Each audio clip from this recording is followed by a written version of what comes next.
your lease to another dealer, you have to buy the car first. That means I have to write my current bank check. Nope, that's actually our plan A. That's not our plan A for selling our lease.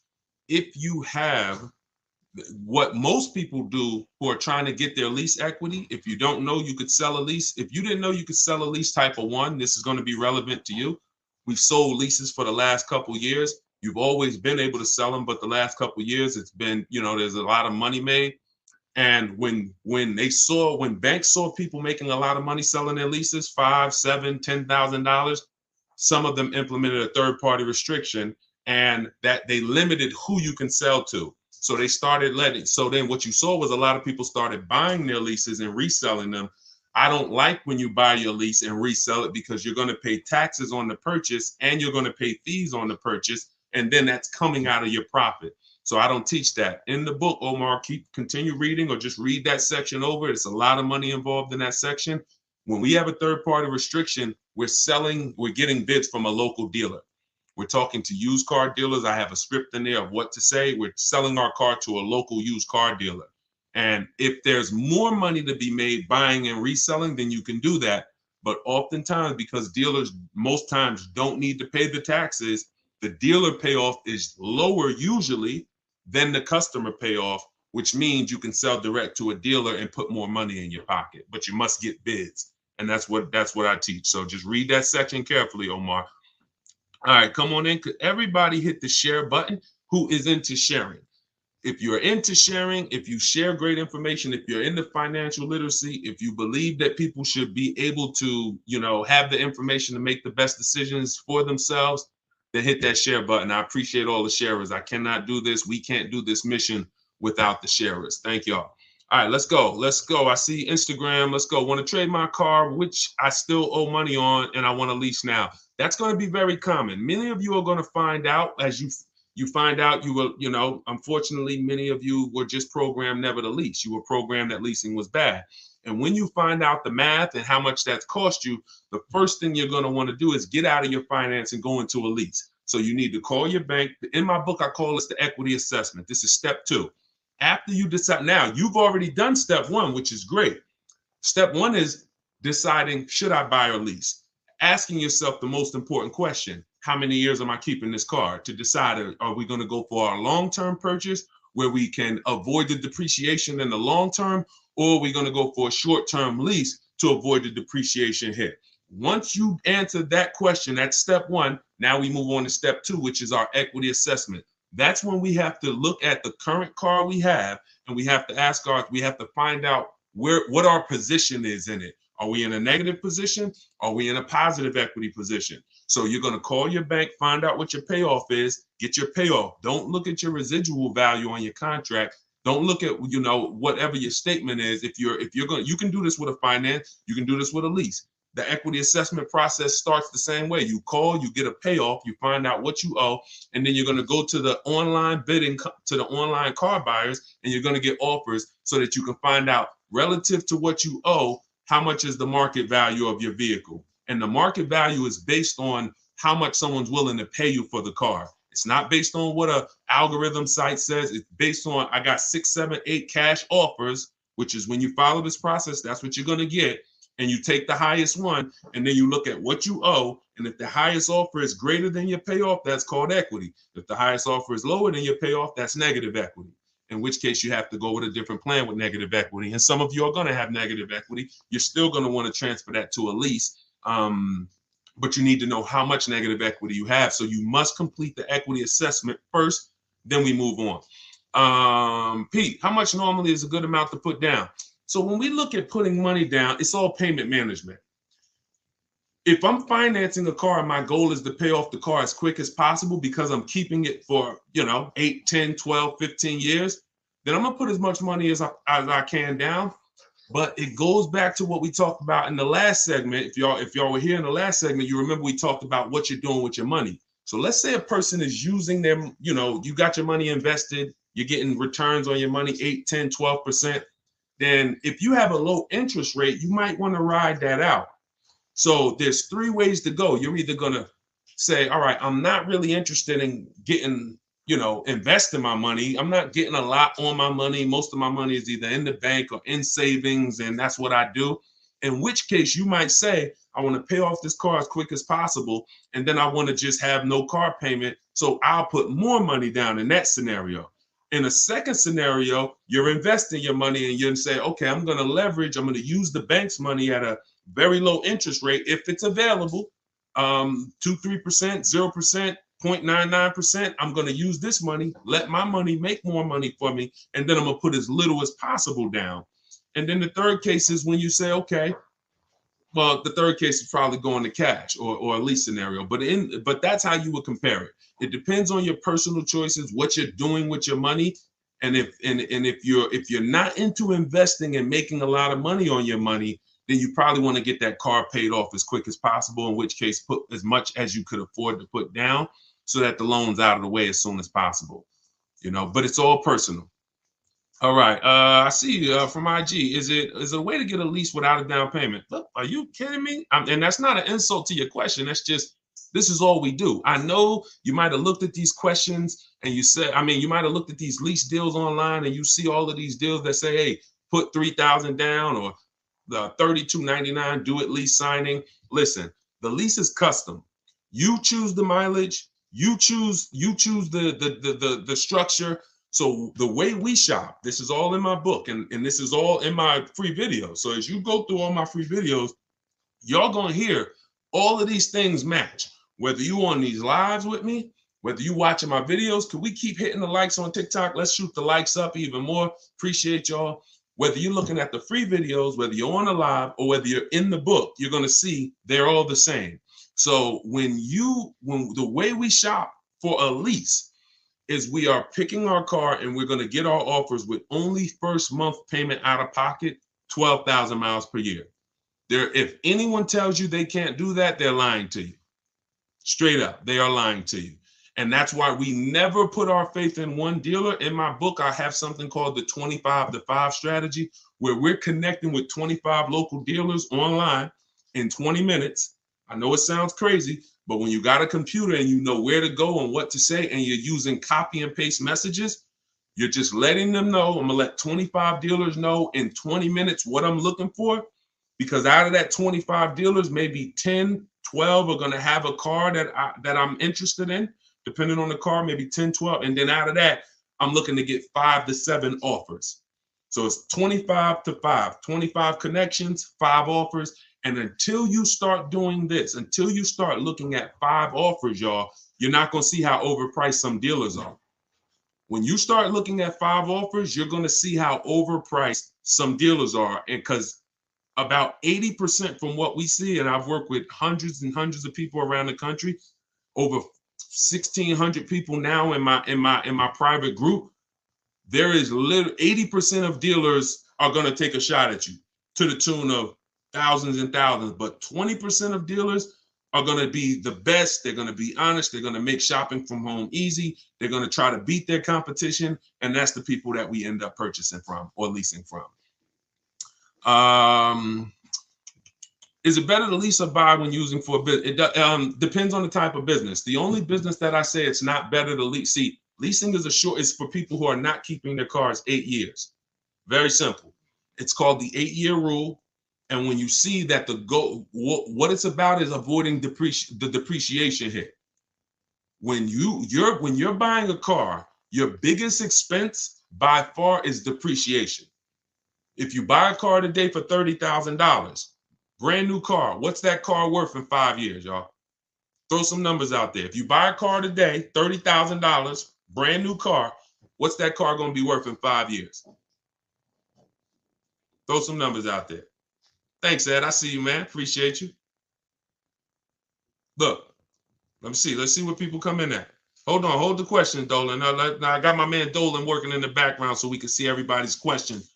But hold on, let's go deep on this. It's not going to be worth 17. If you could buy a car for 30,000 and then it's worth 17 in 5 years, that's not going to happen. So let's just and 22. See. All right, this is a deeper problem. Let me hit on this, y'all. Let me hit on this. This is a big problem. All right. Some of you let the last 3 years fool you. And this happened to car dealers too. There are still car dealers out there that think this is pandemic, and they're trying their best to hold on to what was. I used to, during the pandemic, some car salesman says, man, somebody will walk in, I tell them they got to pay $8,000 over sticker, and I got it. I could get them to pay that. They're still trying to hold on to that. They don't realize that over a year ago, their competition started adjusting and started really doing, well, the competition was doing deals from the get-go. So that's them. But let me talk to you. If you bought a car in 2018, 17, 16, 19, 20, early 2020, you could have sold that car and actually either made money. In fact, most people made money. That's gone. Don't let that get you thinking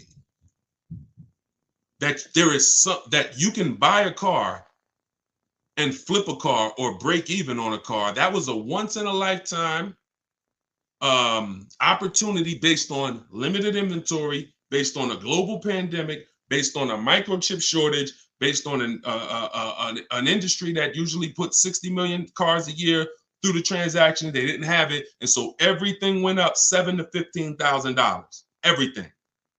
Everything. Some of you cashed out. If you cashed out during that time, those last 3 years, 2020, 2021, 2022, if you cashed out, you sold something and you made a bunch of money, type a dollar sign. Just type dollar sign so we can actually see. Because some of you, I was talking to you back then and you cashed out through my advice, and some of you, you just found out on your own, or you found out through somewhere else and you ended up cashing out and making a bunch of money. If that's you, put dollar signs. But that is over. The times we had people buying cars in 2019, overpaying for them, or buying cars and coming back and flipping them and making money on them.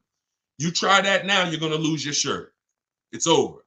So I'm here to tell you that the normal depreciation on a car is a 20% loss the first year. 20% loss the first year. So if you pay 30 grand for a car, that car is worth 80% of 30 grand after a year with normal driving. If you're a high mileage driver, it's worth even less than that. If you're a low mileage driver, very low, it's worth a little more than that. But that's standard, 20% going. Second year, you're going to lose probably another 15%. Third year, you're probably going to lose about 12.5%. Probably lose another 12.5% the next year. Then you'll lose 10%.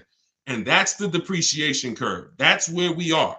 So when I asked y'all 3-4 minutes ago, if we bought a $30,000 car, what it would be worth today, the answer is what it would be worth after 5 years. The answer is probably going to be about 12 grand. The answer is probably going to be about 12 grand. And we've gotten so far, I had to go deep on that subject, so I kind of forgot what the original question was and how we got on it. But the name of the game is avoiding depreciation. That was how we got on it. So if you don't know, that's your biggest expense. Your biggest expense is not maintenance. It's depreciation. You're losing thousands and thousands of dollars in depreciation. So when you're deciding, should I lease or purchase? When I tell you the answer is 8 years, if you're not keeping your next car 8 years, you should be leasing it, because if you get a great lease deal, you can't get a regular lease deal. You must get a great lease deal that comes through multiple offers. Then you're going to avoid those big depreciation losses that these owners are taking. Now, at the same time, if you're buying your car to keep 8 years, you should be purchasing it, because once that depreciation levels out, remember what I said, you lose this percent the first year, this percent the second year, but every year later, it starts to get smaller and smaller. Eventually, you're only losing like 5% on the car, and that's the time where you want to keep it. That's when you won. That's the reward. That's where you're like, okay, now I'm winning based on my purchase. Okay, so whenever you're looking at leasing versus purchase, it's a long term. You got to look down the road, and you must ask yourself, how long am I going to keep this car? All right, let's go. Dolan, next question.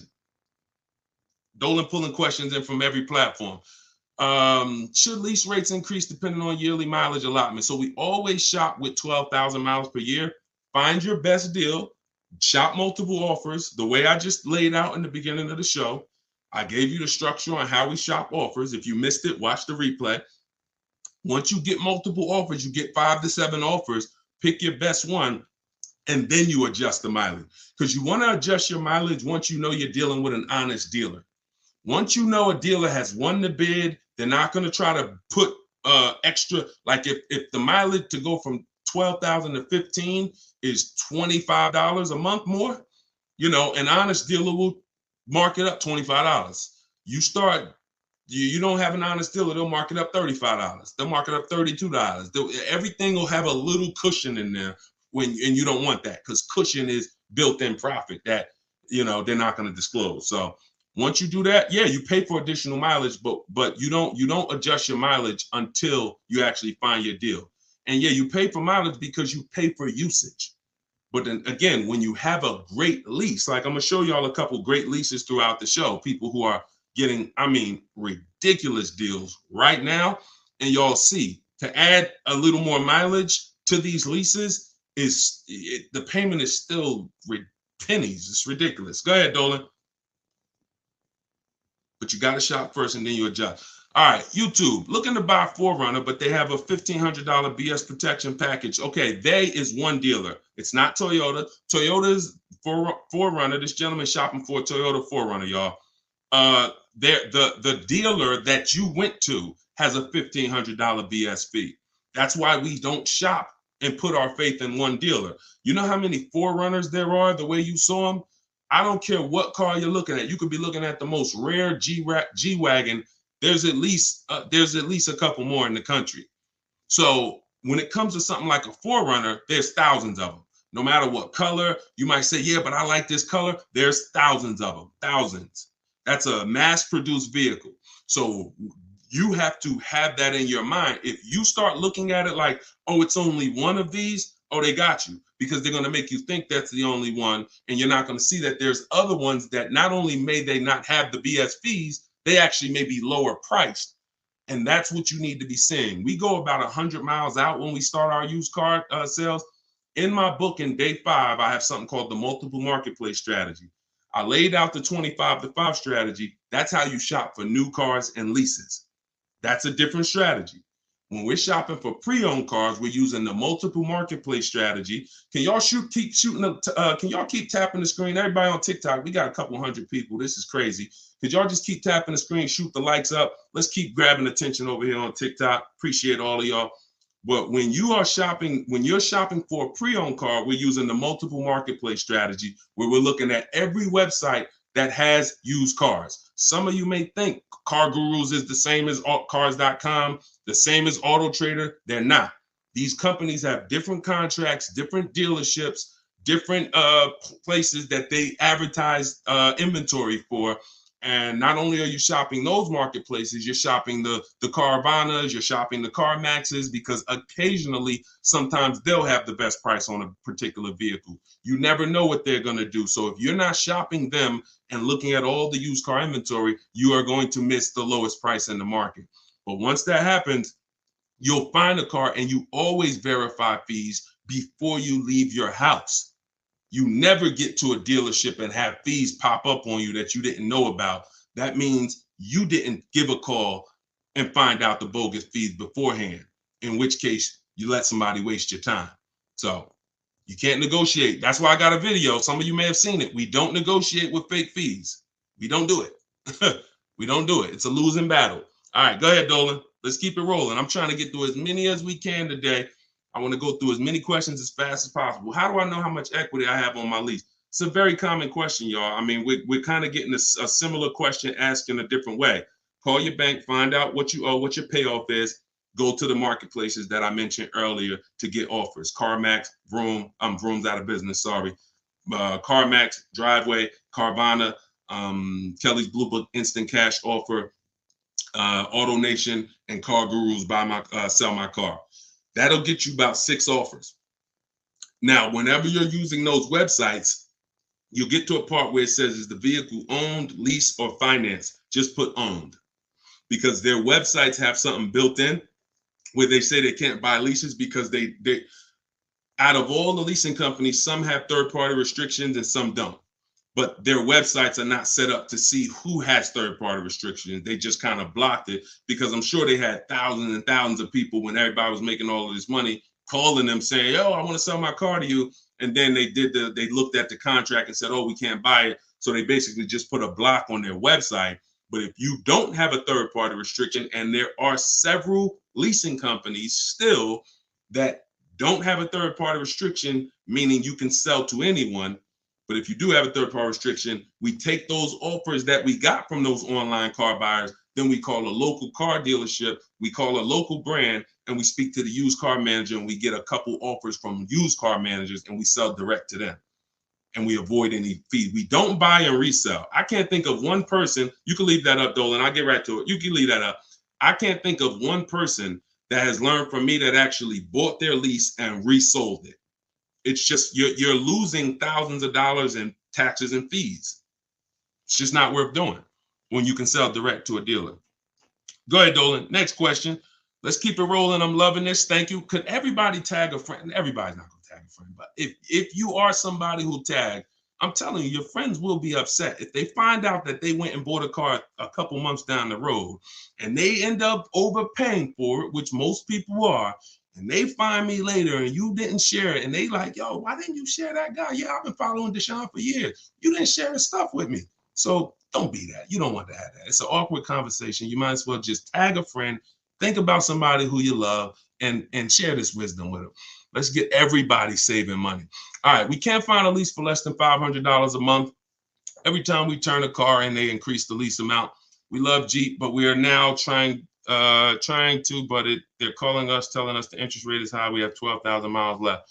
So, I mean, if you can't get a Jeep, so this was somebody that got a Jeep in our private group. Let's see. Hold on. Let me go to my let's see, who got a Jeep? I gotta label these different. No, I gotta label these different. Ooh. Jeeps have incredible deals if you know how to shop. Anybody who's interested in leasing a Jeep Grand Cherokee, which kind of Jeep is it, Liz? If it's a Jeep Grand Cherokee, let me see if I can find this. See if I can find this person, because I know that deal was ridiculous. Hold on. I just want to tell you how the difference in shopping and getting multiple offers, because if you already have them calling you and telling you that every time you see, I know that scenario where she just said every time we release from them, the price goes up. That means she's buying and leasing from the same dealer. So in most cases, when you're leasing from the same dealer, every single time you get a deal from them, they're going to bump the payment up a little bit. Very rarely is it going to go down, because they've conditioned you for it to go up a little bit every single time. Now, in the case of the pandemic, they had people jumping up $150 a month. But when it comes to Jeep, hold on. What kind of Jeep? Is it a Grand Cherokee or a Wrangler? I know I have somebody in my group that just got a Jeep for it. They saved like $7,000. And that was on a limited. That was on like a $59,000 Jeep. Oh, that's right. I text my friend the deal because she was shopping for a Jeep, and I text her the deal. So let me actually see. Here we go. All right, here we go. That's right. Okay. She got a $45,000 Jeep Grand Cherokee. If y'all can't see this, this is Raphael. She got a $45,000. Now, I don't know how you're equipping your Jeep, but hers is $45,925. She's paying $549 a month, and that's all the money she gave them. She put $540, she gave them $549, and she drove off. So if you are somebody who says, all right, that deal is ridiculous, I'm gonna put down $1,500 more, drop my payment to like probably about $1,500 more out of pocket, will drop that payment to probably $498. And or you might say, Deshone, I don't even need the limited. I see she got the blacked out one. I don't need all of that. I'll take one that's a little less than that. But this was last month. So, I mean, you must shop offers on these cars. You must shop multiple offers. You must get at least 5 quotes from 5 unrelated dealers, because one thing that will surprise you is Raphael had offers for $600, $700. I remember I helped the lady Christina. She was in our group a year ago, and her best offer, she got like a $52,000 Jeep, white with the black top. and it was like 606 a month. But her highest offer she got from a dealer was like 1100. So she had some for 1100, she had some for like 899 or something, and then her best one was 606. So oftentimes what you think is overpriced is just that one dealer you're dealing with that's trying to take a shot at you. That's why multiple offers from home is the way to go. This is what's in my book. This is what I teach in my videos. If you guys want to have it right in one spot with all my scripts, everything, I don't even want you talking. I really want you typing, because when you talk, you can say something wrong. If you type, you can't mess up. Thank you so much. Appreciate that. If you type, you can't mess up. So 75% off. I just put the book out. It's called Car Shopping for People That Hate Car Shopping. If you hate car shopping, type hate. Type I hate it. All right. And we're already rated 5 stars on Goodreads. And I want y'all to have everything I teach in one spot. That way you don't have to go through all my videos trying to see which one's for me and which one's for leasing and which one's for selling my lease. And oh, this one's for a used car. I don't need that. That's you can do that. You can certainly do that. The information's there. But if you want it all in one spot, get your book for 75% off in my TikTok bio, or go to my Instagram bio, click that link, and then click the button that says 75% off, or go to deshonsbook.com. All right, go ahead. Go ahead. Yep, you good, Dolan. I want to buy a certified pre-owned car. I want a safe, reliable car. What do you recommend? I'm thinking Subaru. Okay, so when we're trying to find what car we want, get an idea of it, and then we do a research. We do our check. We check to see reliability. There's 3 terms that you got to be familiar with. 2 are going to apply to you if you're a short-term person, which means you're leasing, you're not keeping your cars 8 years, and 2 are going to be important to you if you're a purchaser, if you're buying a car to keep 8, 9, 10 years. If you're leasing, the 2 important terms are initial quality. Initial quality is, what does the data say about this car its first 90 days? The first 90 days the car was in production. Now, the way we do an initial quality check, this we do right before we go and get offers on a car, because we never get offers on a car until we find out if it's a good car. You don't want to be getting offers and then you get a great deal. Now you decide to check to see if it's a good car and you're like, oh, it has electrical problem. No. So this is one of the last steps we do. We do this in step 4 of my process. It's a 7-step process. Step 4 is shopping, not buying. That's our research. That's our test drives. That's our making sure the car is good. So you type in the name of the car, the year, always put the year, 2024 Subaru Impreza, initial quality. Type that into Google and you look at the first page. If there's any red flags, you'll see it. Skim those first couple articles. It shouldn't take you more than 3 minutes. You'll see, oh, click on this. Reliability score is a 70 out of 100. I might pass on that.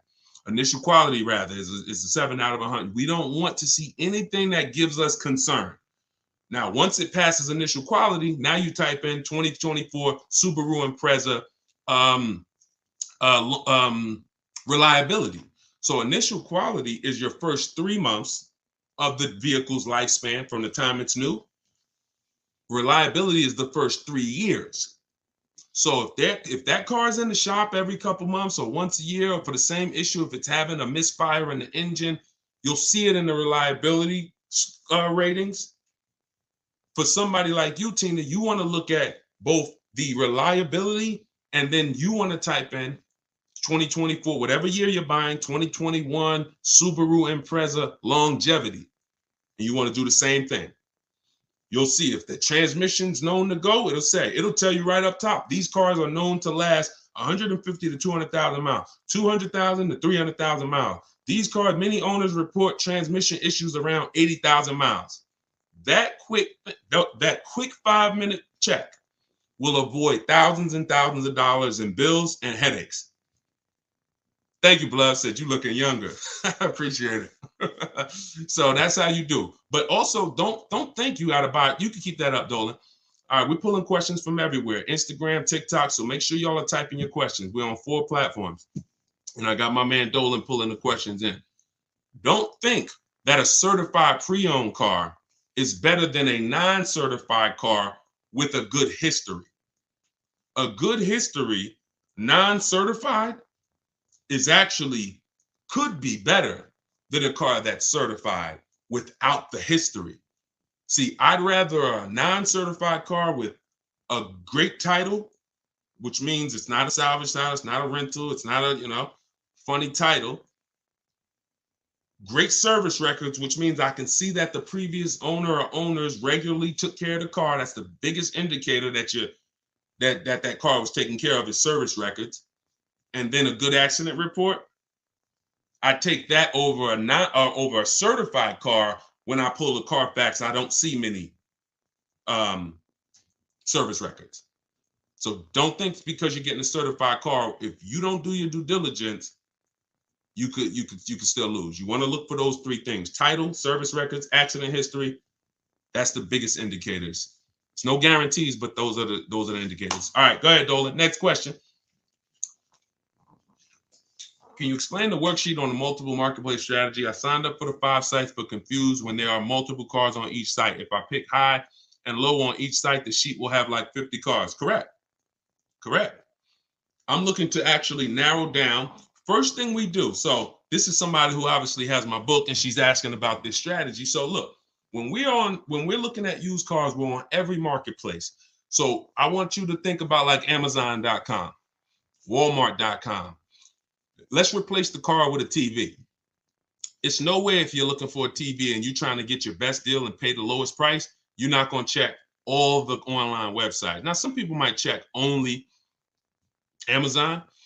Though that's not as good as checking Amazon and checking Walmart.com and checking BestBuy.com.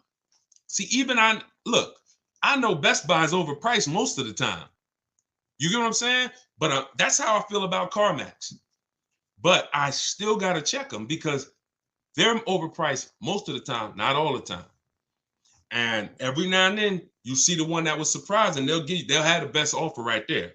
So that's why I'm always going to check all the marketplaces: CarMax, Driveway, and then we're going to open up your Auto Trader, Cars.com, Car Gurus, at Carfax.com.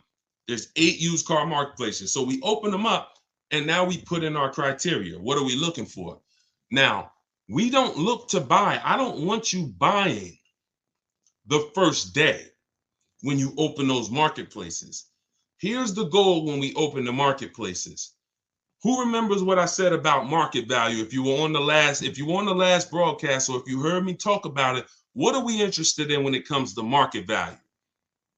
Who remembers? And let me see, we might have a whole fresh crowd on here. We got a couple hundred people. We got like 400 people on here between all the platforms. So I don't want to assume, but let's see if anybody has heard from any of my other broadcasts. When it comes to market value, what are we interested in?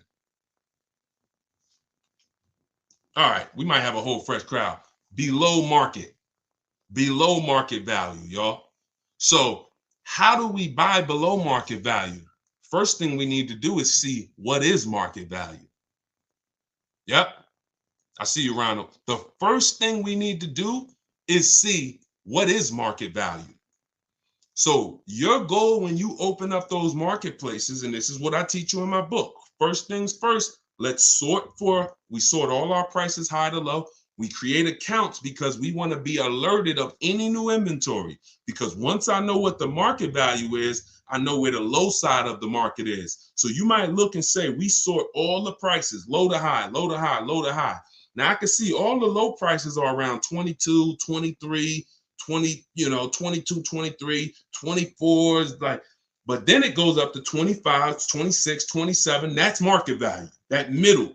And then you got the overmarket, it's always going to be cars that are priced higher, above market value.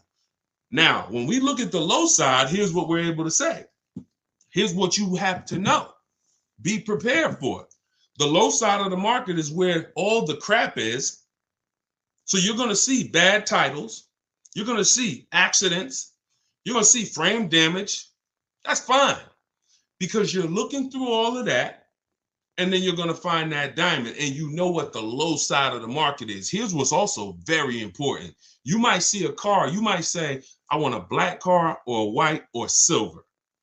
You see a car that has all the boxes I talked about, which we checked, title great, service records great, accidents great. It's the wrong color though.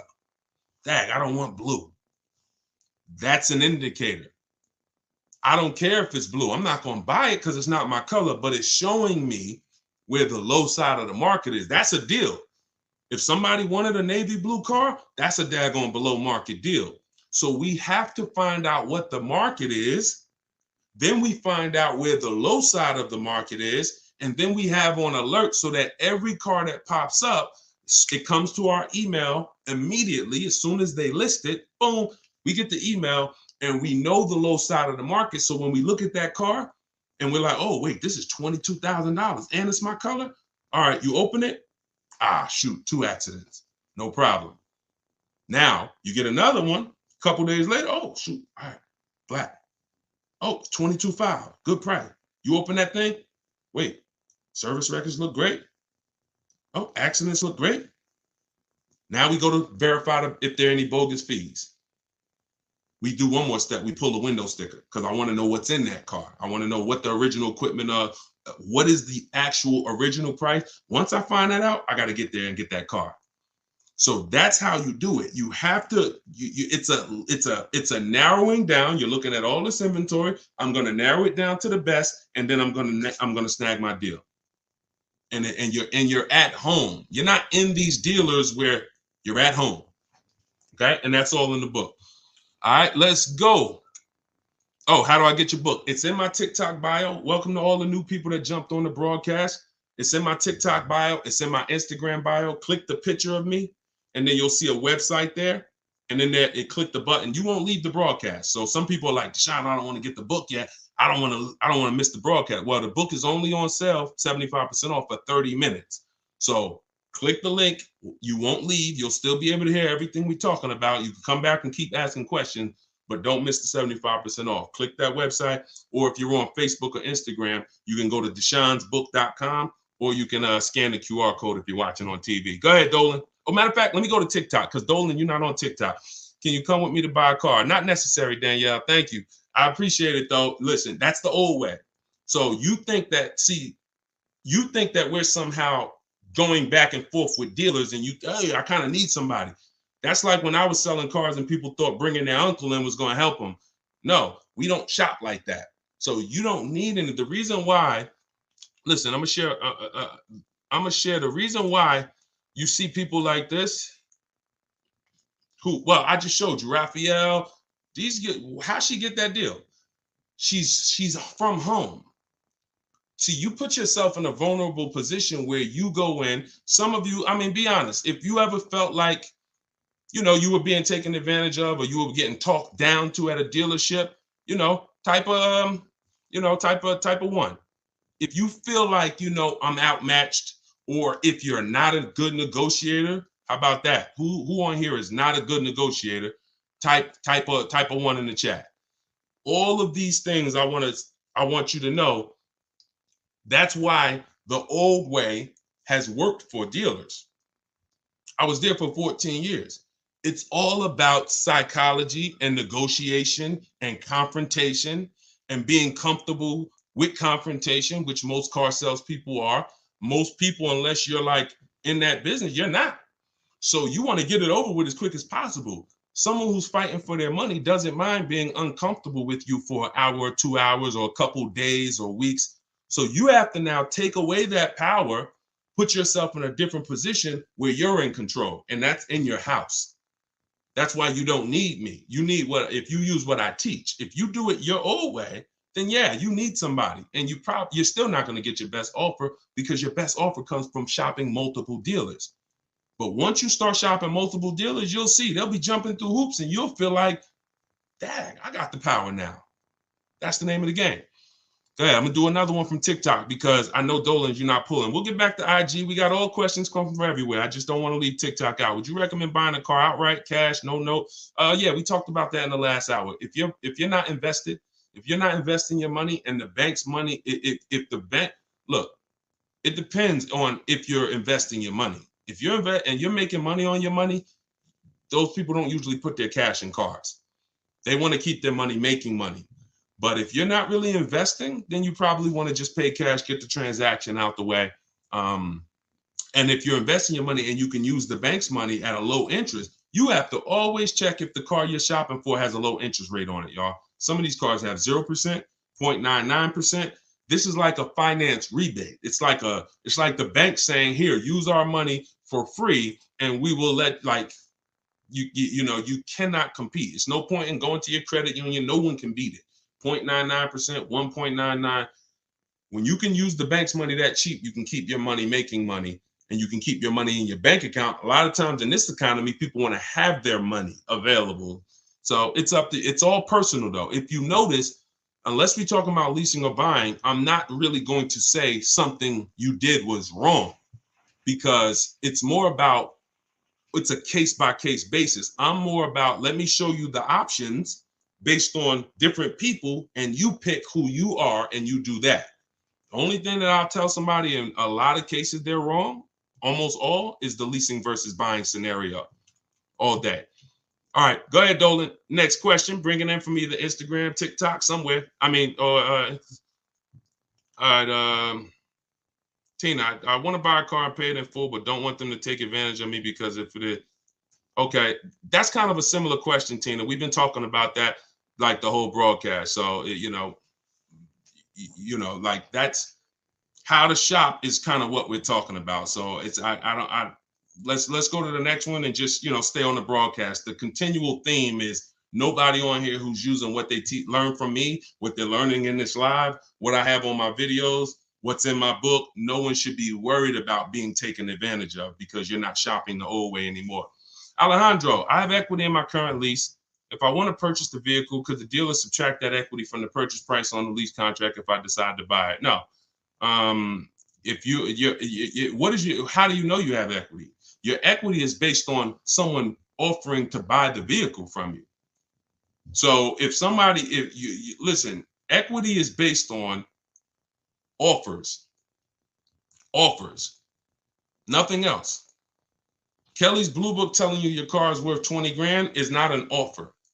Kelly's Blue Book instant cash offer, where they actually have a local dealer or a couple local dealers who will make you an offer, cash, come pick up, hey, bring your car in, we'll give you a check. That's how you assess equity. We do this in step 2. Once we decide whether we're leasing versus buying, which is the foundation of our car deal, you can't get a great deal if you purchased, but you should have leased. Can't get a great deal. It's over. You're on the wrong foundation. You can't get a great deal if you leased and you should have purchased, because the long-term wins you would have gotten, you now lose. Once you move past that, your next step is equity assessment. Look at my current car. Now some of you, Deshone, I don't have a current car, then you skip it. But if you have a current car, a lease, or a car you own, or a car you're paying for, you're financing, equity assessment, which means I'm going to call my bank and I'm going to find out what my payoff is. Then I'm going to go to the actual online buyers and get offers. And then I'm going to see, are my offers, is my highest offer higher than my payoff? That's equity. But there's no other way. So if you were to purchase that vehicle, no one can take your equity, because this is what my car would have sold for, but I'm going to buy it for the price they say I could buy it for. So if that's $4,000 less, great. But also be aware, not everyone is willing to pay you that. That was just one buyer who beat everybody else. So that's why I'm not into buying leases, because I'm not into buying your car, because all you're doing when you're buying your lease is buying a used car. That's it. That's all you're doing. All right. Hold on. I'm 20,000 miles over on my lease. Should I get a new lease or purchase my current vehicle? All right. This is very important, y'all. Watch this. I'm about to save. Look, y'all know I get excited about saving you money. If you listen, you're going to be writing me and telling me for years about all the money that you save. This is a big warning. When it comes to purchasing leases that are over mileage. Some of you, in an effort to avoid a $2,500 mileage penalty, that was your fault. Okay, I'm not going to beat you up, but you drove the mileage. You contracted for this mileage, you drove more. That could happen through negligence, or it could happen through a real lifestyle change. I used to work 10 minutes from home. Now I work 40 minutes from home. It happens. And it doesn't matter. We're going to pay for what we use. It's okay, especially if you got a great lease deal. I'll pay for what I use. But here's the math about this. Going over your lease mileage is never a reason to buy your vehicle. Here's why. From the day you buy from the day you lease a vehicle, they tell you your lease, you could buy it. The purchase value, the residual value at the end is, let's say, $18,000. Let's just say that. Most times throughout history, the car wasn't worth that. When you finished with that lease, the car wasn't worth that. Deshone, what do you mean the car wasn't worth that? A comparable used car, similar, same year, similar mileage, you could have found for less. That was throughout history. So we never purchase leases without finding out, is the purchase price that they're even offering me, if I had the right mileage, we ain't talking about going over yet. If I had the right mileage, was that a good price? Many times it was not. Now, when you go over the mileage by 20,000 miles, does the purchase price change? Do they give you a new purchase price because you went 20,000 miles over? Do they say, hey, you know what? It was 18, but because you put all those miles on it, it ain't worth 18 no more. You don't care. We'll give it to you for 15. They don't do that, which means you are actually overpaying, because you're paying the same price that they said you should. If your car had 36,000 miles, you could buy it for 18. Your car got 56,000 miles and you're about to go pay 18. That's why going over mileage is never a reason to buy your lease. It's even more reason not to. It makes the car even more not worth what that buyout price is. So the best thing for you to do is to assess the penalty. First thing to do is see, you're going to compare three things. Can I sell this car? Using the equity assessment, we talked about that. Either watch the replay, get my book at 75% off in my Instagram bio, go to step 2, which is the equity assessment, get my book in the TikTok bio, click the link and get it for 75% off. It's normally $97. You could be reading it in a matter of minutes. And then what you do is you go to day 2 and you do the equity assessment and you see, all right, how much could I sell this for? If I'm going to lose, now I got to see what's the smallest loss I could take. Now, you might be able to sell it to a buyer. Let's say CarMax wants to buy it, they win the bid, and you might only have to come up with $1,000. I'm just making a number up. Sell it to them, pay the difference. It's better than a mileage penalty. It's better than the penalty you're going to hit. Now, second scenario is you actually see, if I was to replace the car now, what's the mileage penalty and the payment penalty? Because what most people don't understand is you have payments remaining.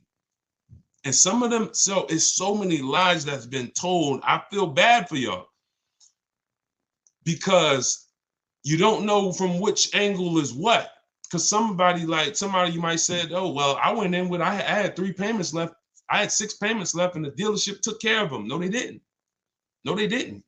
In 99% of the cases, those 6 payments you had got rolled over to the next car deal. So those payments didn't disappear. So what you're going to do is you're going to compare. If I sell the car to the highest bidder, what's my penalty?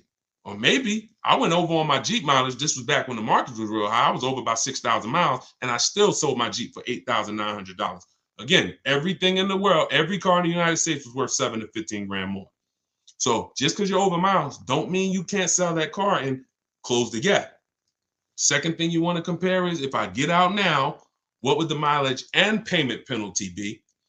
Third thing is, if I just drive and go to the end, what would the mileage penalty be without the payments? Because if you got 3 payments left of $500, you got your mileage penalty and you got $500 in pay, $1,500 in payments to account for. So this all is structured. Very important. This is why some people say, Deshone, like, man, I had a girl say, listen, you make things complex. This is a girl that y'all remember, I don't know, some people's on here. She gave a horrible advice about leasing, and we featured her on the show. I don't know if she ended up seeing the video or not, but she wasn't too happy. Naturally, I wasn't attacking her personally. I was just attacking what she was saying about leasing. Her video was incorrect. And she said, you know, you make things a little complex. She's a car saleswoman. She's in the business. And I said, listen, you've been taught, young lady, that this thing is supposed to be this simple. Why do you think people out here and they hate it? It's simple, but you're losing money. See, if you just take it a little more serious, I don't need you to treat it like a house purchase, but it's the second most expensive purchase behind a house. Let's treat it like that, and you'll save the money. But if you're not willing to treat this, every time you purchase a car, you should be treating it like a small house. I'm gonna take this finances seriously. I'm gonna have me a strategy. I want to make sure I keep the most money possible. And when it comes to leasing, you must structure your lease right, or you're not going to enjoy leasing, and you're going to have these penalties that you shouldn't have had unless you had a lifestyle change. All right, go ahead, Dolan. Let's keep the questions rolling. I had a few on TikTok, and what you're going to find is somebody's going to ask the same question you have. So even if I don't ask you, literally some of you are going to be like, oh, that's the same question I had. All right, so is it true if you end your lease early by having the dealer buy out your car because they need inventory, you always lose? No, if somebody buys your car, that's a clean transaction. Just make sure that you know what you're going to walk with. No, you could sell your car a year into the lease. If you do your equity assessment and you see, man, I could get out or I could break even, clean transaction. There's no losing in that. Unless you put a bunch of money down, which is why we tip. If you put $4, $5, $6 grand down on your lease because you wanted to lower that payment to a comfortable zone, then you don't really want to end that lease early. All right. YouTube, do you think there's another shift in the new car market that will bring the price back down to a normal? I'm sorry to tell you, prices is great. Felicia, when it's just they're not good for you. You gotta get your skills up. I'm gonna show you something. I was helping I have a car buying school. Besides my book, I have a video school where I coach people around the country. I started that school because people were out here getting killed in 2021. November 2021, I opened the school, online school. Felicia was our first graduate. Middle of the pandemic, January, she got a BMW X1. She saved $1,950 off the price, a $1,950 discount. And that was the first indicator that I don't believe what the heck going on out there. Now, for those of you who, if you use what I'm teaching you, deals are everywhere. Deals are everywhere. Look at what I'm showing you. You saw Greg. $56,000 vehicle, his lease payment is $527 a month. Look at the date. Look at Tope.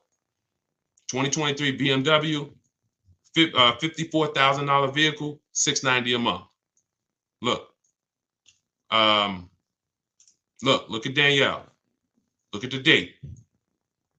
Look, $44,000 Audi, $550 a month.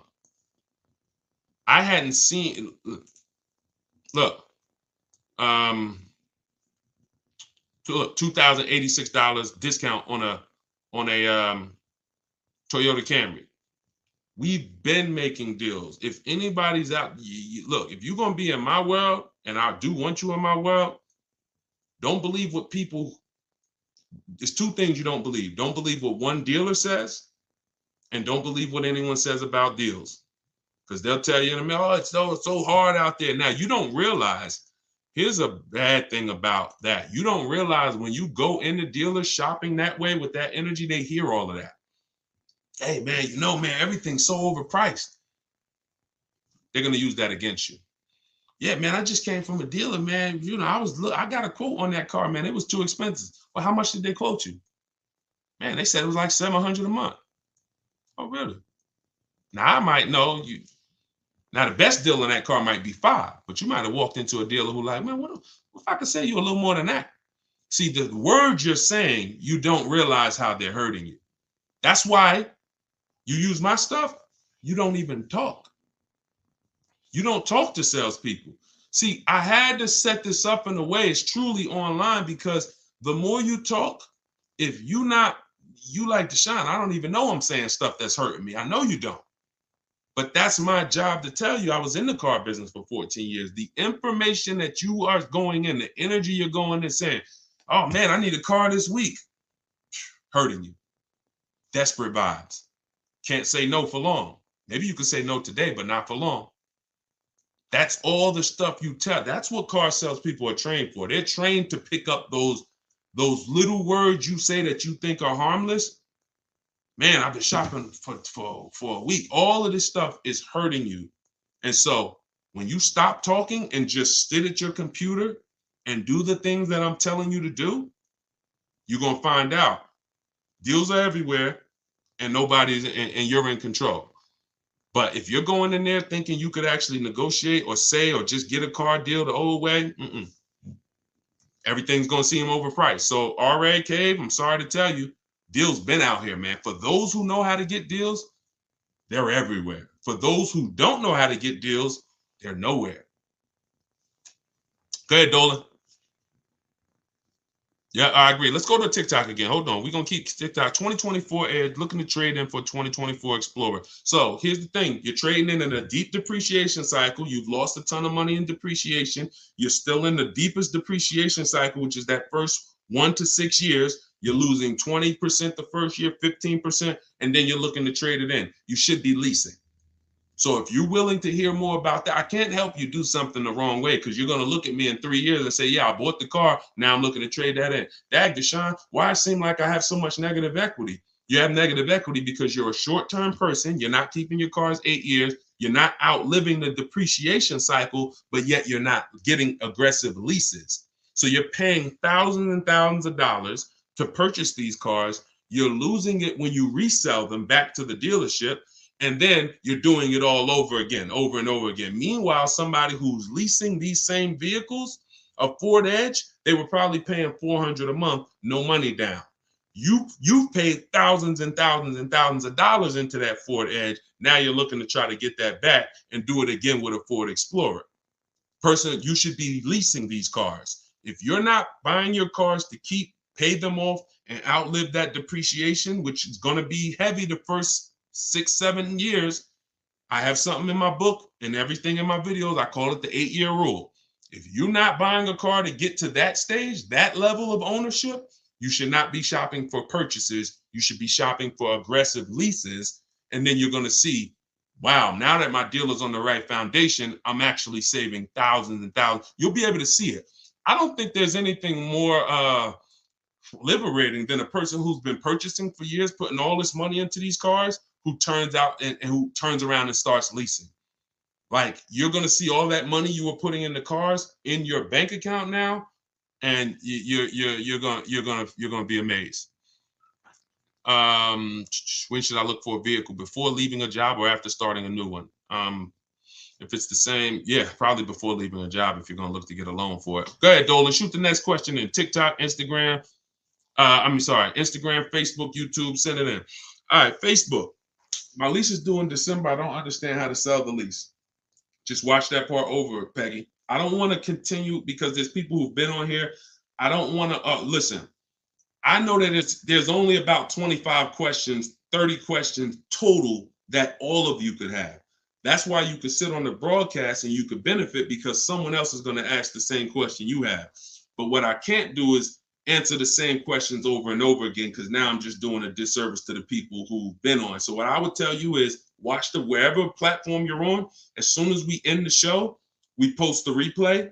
So watch the replay and get the actual and get that part of the strategy, because I want to make sure the show's quality. I don't want people listening saying, Dad, he answered that question 3 times. Okay. Go ahead, Dolan. Shoot the next one in.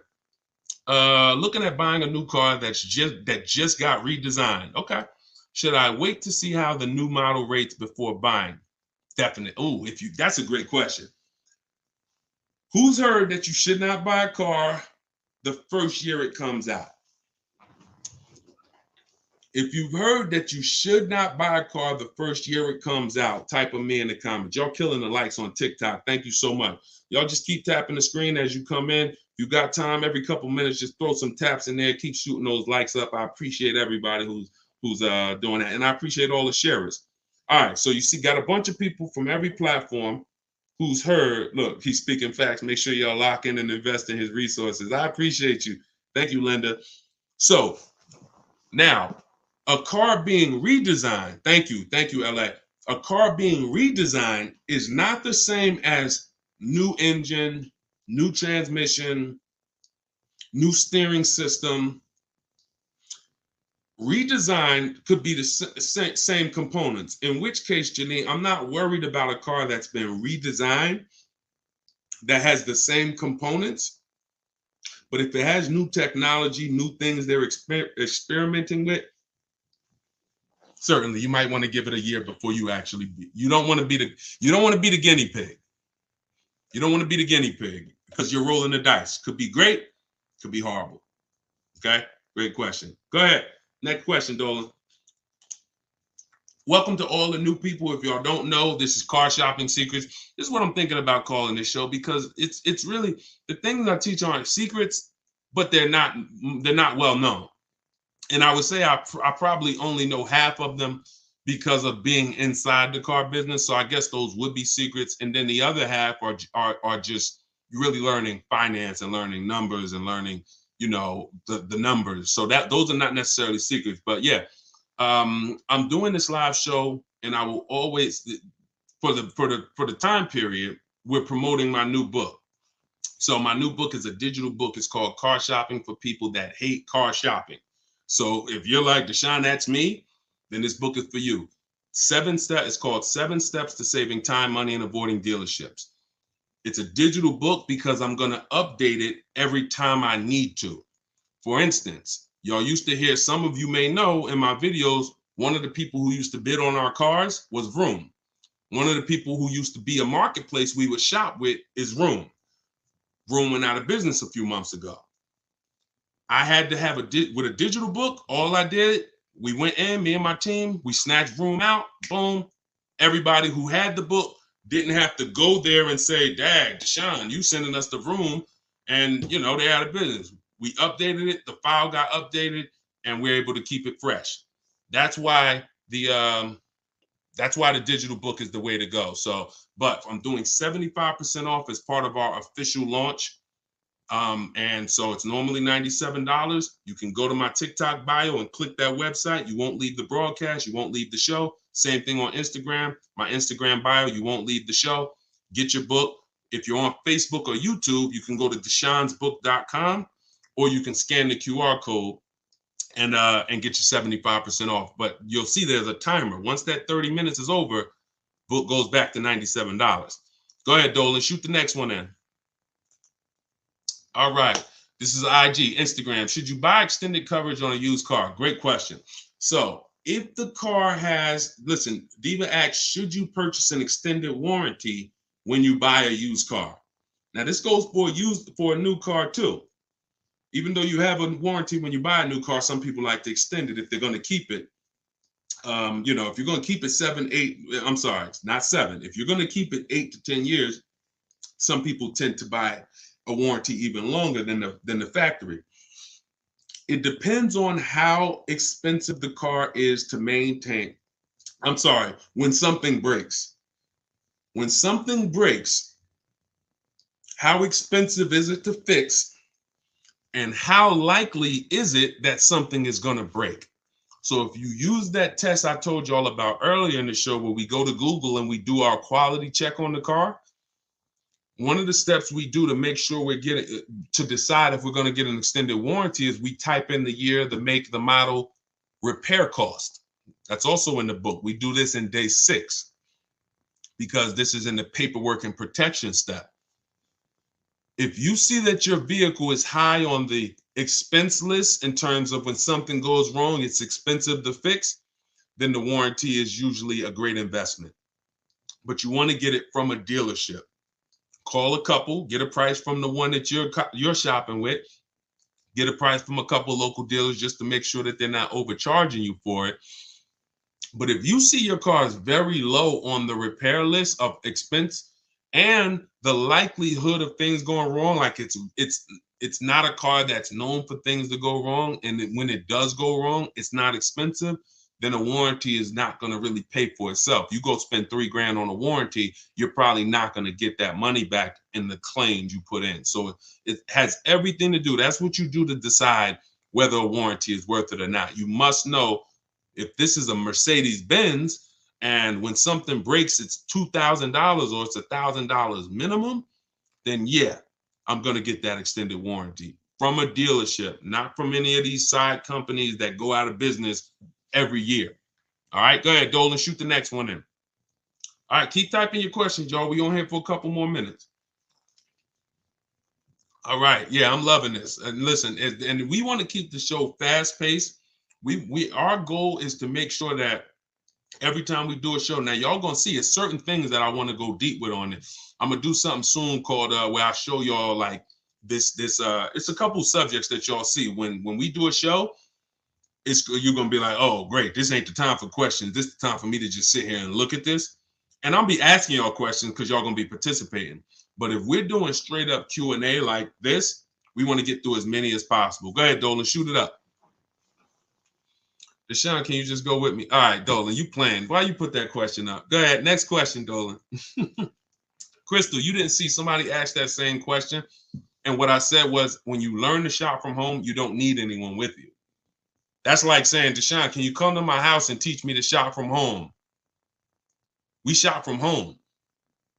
And we don't spend more than 30 minutes in a car dealership. This stuff sounds, if you just jumped on the broadcast and you don't know me, you haven't used my stuff before, it sounds crazy. Deshone, how are you getting your best offer?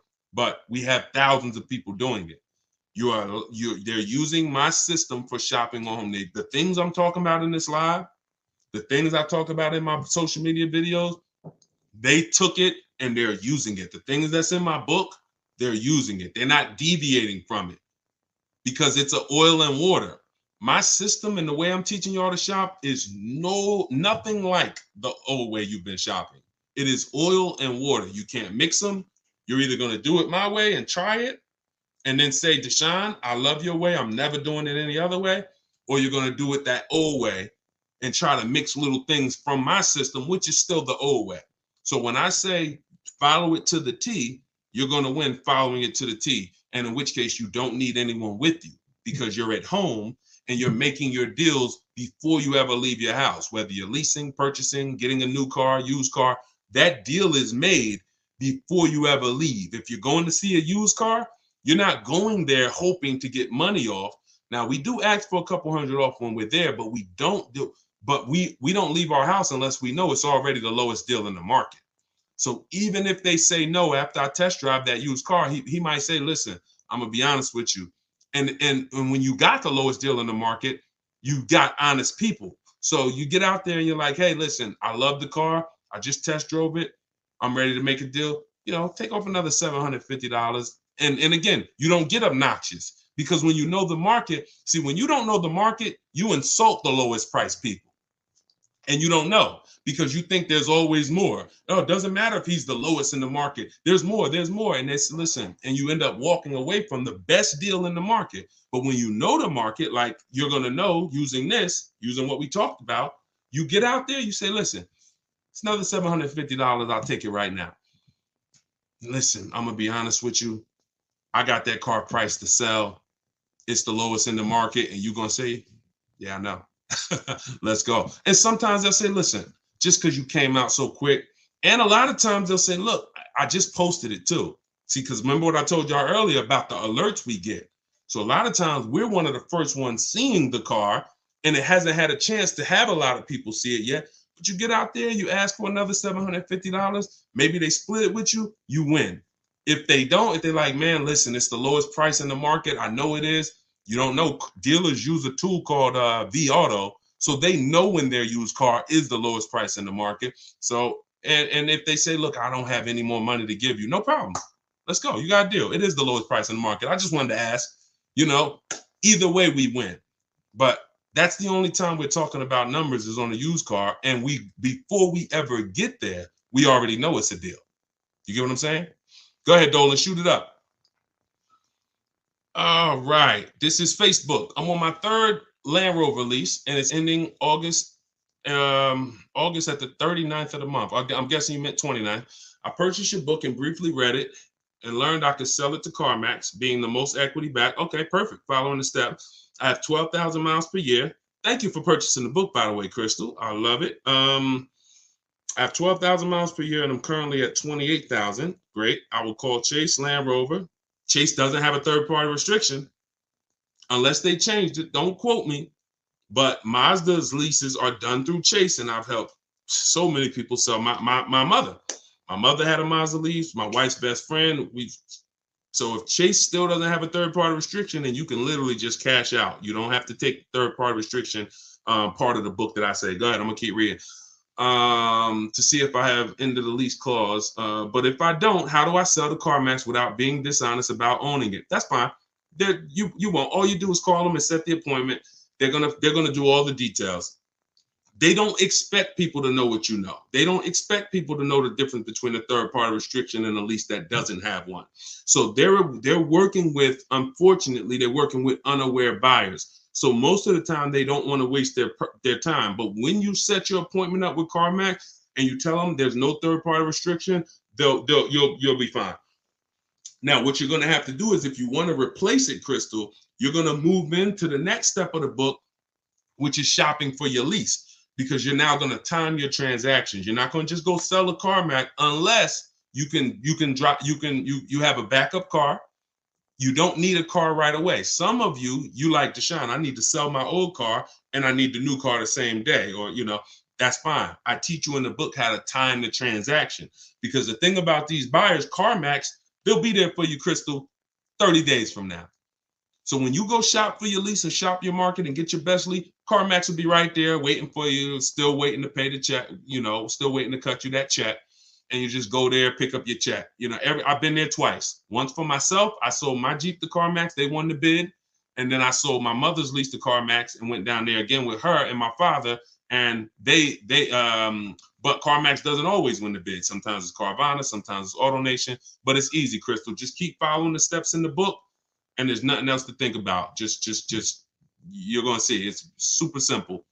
Sometimes people are like, yo, this seems am I gonna mess something up? This looks like I'm about to make $3,000. And they like, no, you just go there and they're like, okay, they do the paperwork, they write up the purchase order, they bring you a check, here you go, thank you so much.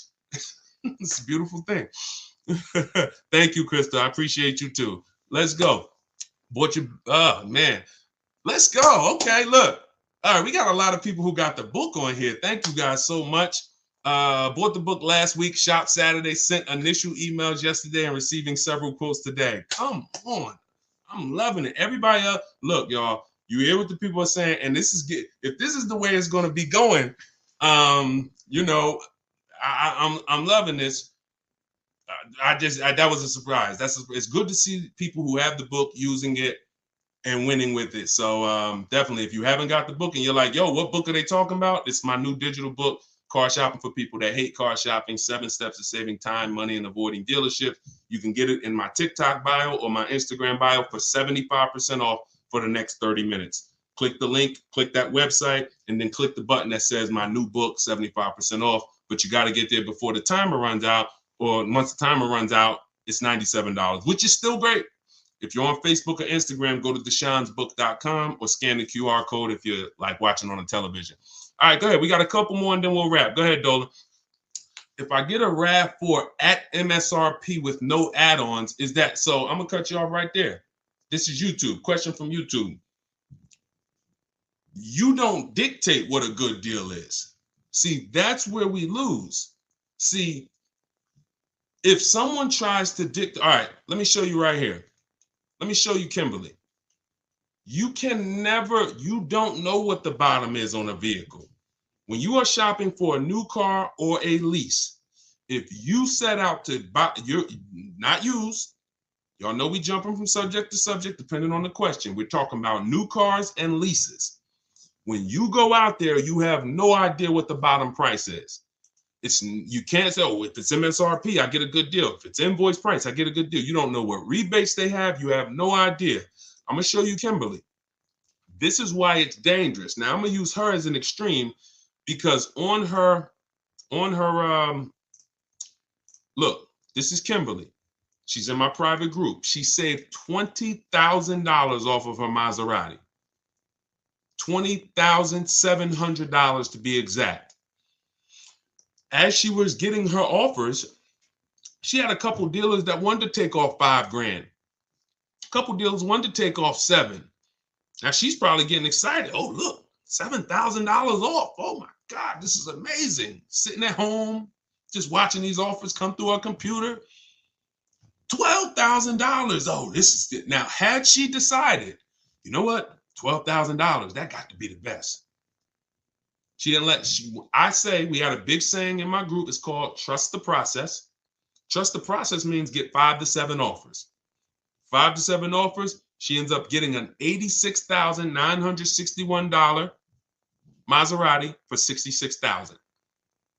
Some of you, your best deal is going to be $7,000 off. Some of you, your best deal is going to be $3,000. Some of you, you might be shopping for vehicles that are so rare and exclusive. People are paying $100,000 over, like you're shopping for a Ferrari. Ferrari, where, you know, or a Lambo, they might have a car where they're charging $100,000 over asking price, and that people are paying it. Some people are paying it, and then you find a deal, and the lowest bidder is sticker price, which means no problem. How much better did you do than the people who overpaid?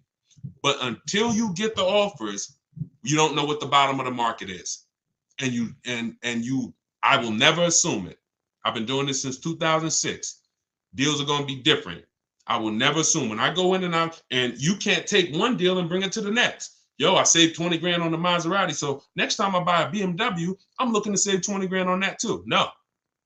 Each vehicle has its own lowest price in the market, and that's how you shop individually.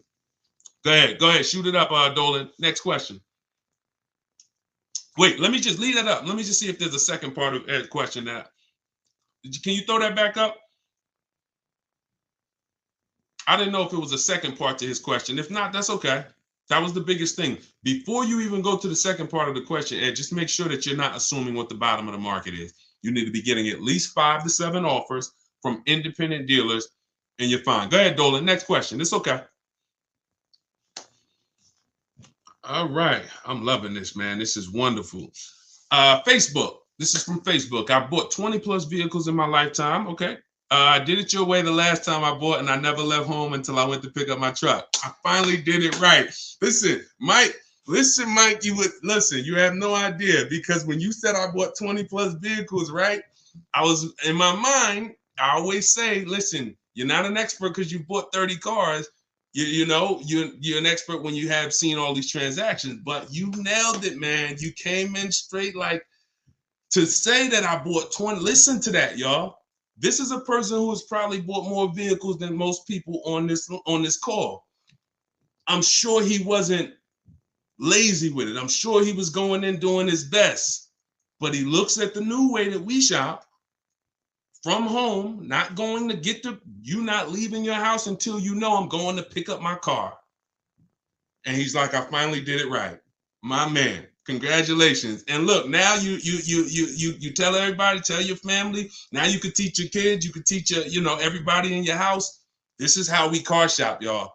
So the beautiful thing is, when you got teenagers and you got young children, y'all, that never bought their car, if you teach them how this is how you buy your first car, they are never tainted with the bad advice and the old 20, 30, 40-year advice, the way people are shopping. So thank you, Mike. I appreciate it. That was a good one, Dolan. Go ahead, next one. Let's do a couple more, then we'll wrap. I'm having a good time. CEO, how do I purchase the book? It's in my TikTok bio. You won't leave the broadcast. It's a digital book, so it'll be in your inbox in literally seconds. Go to my TikTok bio, click the link, or go to my Instagram bio, click that website. You won't leave the and just click the button that says 75% off, new book, and get your book. You'll have it immediately. If you're on Facebook or if you're on YouTube, go to deshonesbook.com and or scan the QR code. This is another question from Facebook, and then we'll go back to TikTok. What do you think about the 24-10 rule in regards to your strategy? I don't. I think that's a rule about affordability, if I'm not mistaken. But you know, I don't. It's not something that I use. When I use in my book, I have something called the perfect budget calculator. Now, there's things that I've actually invented. Excuse me, I'm drinking a lot of water. When you look at affordability is based on, in my book, knowing what you can pay comfortably and buying below your budget.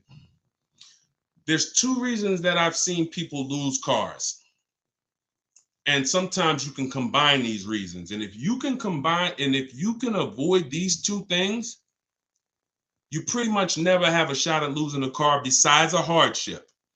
I can't say a hardship is a reason people lose a car, because it's a real hardship. It can't be avoided. You lost your job, someone passes away, God forbid. That's unforeseen. We can't control that. The two things that we can control is two reasons I see people lose their cars. They go over their budget. So you went in to spend $400 a month, you leave at $500 a month. Now you're uncomfortable financially. You knew your max budget was $400. And look, if you've done this, not if you've lost a car, if you've done this, if you've gone over your budget, just type I ain't gonna ask you to type, just you know who you are. And I understand this happens. We never want it to happen again. We should not be going over our budget. Not only should we not be going over, the way I teach you to shop, we shop below our budget. Second reason is you didn't get a quality car. You got a bad car. So you could have a car below your budget, Deshone, comfortable monthly payment, everything's good. Oh, it's a bad car, it's breaking down. Oh, yo, this car is affordable, it's comfortable. Oh, shoot, it's a lemon. So those two reasons, you know, even when it comes to luxury cars, some people could afford the payment and now things start to break on it and they can't afford the maintenance. So when it comes to, now you combine those two, now that's the repo recipe. Like literally, I'm over budget in my car and then the car starts to break down. So now I end up with a car that's in the shop. I can't even drive it, but I still got a payment to make on it. And now the shop just told me, oh, I need $2,000 to fix it. So the way I teach you to shop is to always purchase below your budget and then using my strategies to find a quality car. If you get a quality car below your budget, that's what I teach. I don't know about the 24-10 rule. If it's working for people, God bless them, but I'm not that familiar with it. Go ahead. This one's from Instagram. Would it be okay to go test drive a car but stay quiet? Use your techniques of not saying the wrong thing. Yep, just rest, drinking, and go back to shop from home. Yeah, that's it. That is literally the formula. When you are shopping for a new car or a lease, not with a used car, we talked about this earlier, you are going to go in and test drive that car. That's the last thing you're going to do before you actually end up getting offers on it. Because that in my book, that's in step 4, which is the shopping step. Shopping is deciding what you want, not buying it. When you're shopping, you're deciding what you want. So once you test drive a car with a lease, I always tell people have 3 vehicles that you like. Because the first vehicle you shop for, you might get all those offers and it has a bad lease program on it. So many of our people have gone to their second choice because they'd be like, Deshone, I wanted a Range Rover. Range Rover lease was stupid. So I went and I got me a Lexus truck. Or I went and I got me the Mercedes that had a better lease program. That's fine. You can't control the lease program.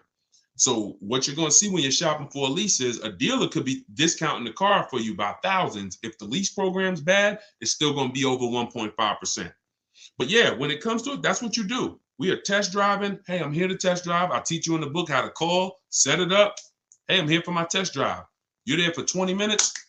All right, listen, I enjoyed it. Thank you so much. If I decide this is the car for me, I'll certainly give you a call. No, hey, listen, can I just tell you about the offers? No, thank you. I'm good. You have to be adamant on that. And you'll know now, if you sit down and you start talking numbers, you know, man, I ain't following the Deshone system. At least now you'll know. I don't want you to do it. I want you to be like, force yourself. Nah, man, listen. Nah, look, because what you're going to do is you're going to go home and you're going to talk to multiple people like him. He wants you to sit down there so he can get that one-on-one with you. No, we're not doing one-to-one. We're doing 1 to 25. All right, go ahead, Dolan. Test driving, not rest drinking. Oh, no problem. I figured that's what you meant. I knew you. He said I meant test driving, not rest drinking. Listen, I know. And this is, if you ever have an issue getting your book at the end, it's only because that happens. We type fast. We switch a couple. That's why whenever you purchase the book, you'll see there's a support email. If that book is not in your inbox in literally less than 10 minutes, then it's usually an issue with the way you type the email. Just email the support, and we'll make sure that you get the book direct to you. But yeah, no problem. I'm with you. All right, peace and blessings. I'm pre-approved for a vehicle. Should I tell the dealership up front or no? Yeah, Gina, you know what? I like it. I know people will say, yo, don't tell the dealership. And here's what you're going to do. You're going to let the dealership see if they can beat your rate.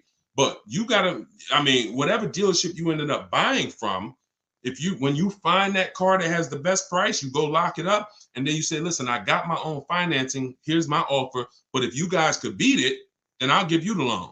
See, that creates a much better experience, because what you're going to lose from some dealers is they won't even sell you the car for that price if you don't give them a shot to beat your rate. They won't sell you the car. So when you go in and say, yeah, I got pre-approved, but if y'all could beat it, I'll do the loan with y'all. Now you've given them, you see, you don't lose anything by doing that. In fact, what you're going to see sometimes is they'll call you and say, good news, we got you a better interest rate than what you got. See, what we are trying to avoid is that having the dealer get us our only interest rate and then overpaying. People said, no, I don't want that. I hear these dealers overcharge for the rates and they're making money on them. So then they went and started getting pre-approved and said, no, I'm not going to let the dealer even have a try. But no, you don't want to do that. You want multiple people bidding for your finance rate. And what you'll see is if you do it within a 45-day period, Experian calls that the rate window, it's only going to weigh on your credit as one hard inquiry. So whatever one hard inquiry would have lowered your credit score, whatever that, if they did a hard inquiry to get you the pre-approval, you already have it. But if you could do multiple hard inquiries within that rate window period. And you can go to Google and you can actually verify this, because sometimes people say, Deshone, is this true? Let me show you, and then we'll get ready to wrap. But I want to show y'all this. If you actually go to Experian, let's just Google. Hold on. You go to google.com and just type in rate window, rate shopping, cars, Experian. And you'll see Experian has an article called What is Rate Shopping? And it says it right on here. And it gives you a window of time where you can shop and have multiple people. So it says the FICO score. Now the FICO score window is 14 to 40 days. So just read it and just know this is on the credit bureau site. This is on the credit bureau site. So do it right, but let these people bid for your business, because you never know if they can get you a point or half a point or 2 points better on the interest rate. They'll save you tons of money. All right. Okay. All right, listen, we've been on for an hour and a half. Listen, we're going to wrap, but I hope to continue this with y'all. If anybody has my book, I will certainly be continuing with you, but I'll also be doing these live shows pretty regularly. I'm going to send these out. We'll eventually be promoting them. I'm going to promote the exact time so you guys know. That way, if you see somebody in their car shopping, you can say, hey, this guy, he does this show at this particular time. Most likely it's going to be 12 Eastern time. And we're thinking about doing a second live show, 3 p.m. Eastern time. That way. But what you're going to also see is we're going to be rebroadcasting these. So because, people want to watch it later, and people get just as much value watching it later, because the same question you asked is the same question they were going to ask. So listen, if you want everything I teach in one spot, you want this arsenal of information that you can use step by step, go grab my new book, Car Shopping for People That Hate Car Shopping. And click the link in my TikTok bio. You'll see a website there. Same thing with the Instagram bio. And it's 75% off as part of our book launch. It's normally $97. You can go to deshonsbook.com if you're on Facebook, if you're on YouTube, scan the QR code, however you get it.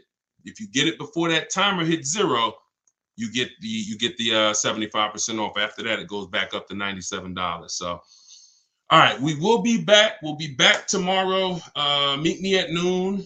And the book, of course, the book, somebody said is the book for leasing too. The book is everything. The book is leasing, it's purchasing, it's buying new, it's buying used, it's selling leases, it's selling cars you owe money on, it's paying cash, it's extended warranty. It's a 7-step system. So it's called Car Shopping for People That Hate Car Shopping, 7 Steps to Saving Time, Money, and Avoiding Dealerships, which y'all know, everybody who learned from me, we avoid these dealerships. We're not in there for any more than 30 minutes. So it's a digital book. So every time I update it, when you open the new file, you'll see, oh, shoot, this changed. That's because it's updated. If I update a script, because you got my scripts in there, and there's some things in the book where I link you to a video, anything I update, we update it, and your file will automatically be updated. So you never have to worry about the book becoming obsolete and being like, man, it worked for me in 2024, but now I'm in 2025. No, we'll always be updating it to make sure that it stays relevant. You don't need to go buy volume 5. All right, y'all, here we are, 2027. Now I want you to get volume 5. No, one time. So go grab your copy, 75% off. Even if you missed the countdown, $97 is still incredible value. We sold a lot of copies at $97, but why not get 75% off? So here's what I know about these lives. We've been doing them for a couple days now. Somebody's going to ask you a question. So even if you're driving, if you can't type, then just feel free to just sit and listen. And I guarantee somebody's going to ask the same question that you would have had. Cheetah, this is the man to listen to. Thank you so much. I appreciate that. 100%. Wait, I don't even think we're up on. Let's get clear. All right. Okay. Is the same 1.5% used for both leases and finance? Nope. 1% rule. The 1.5% rule is based on the 1% rule. The 1% rule for great leases has been around for decades. Savvy people who got great lease deals always knew if you could get a lease deal and your payment was 1% of the MSRP, you stole the car. So if you were looking at a $40,000 MSRP and your lease payment was $400 or less, it was a steal. Don't ask any question. I still call that a steal. Now, a deal is between 1 and 1.5.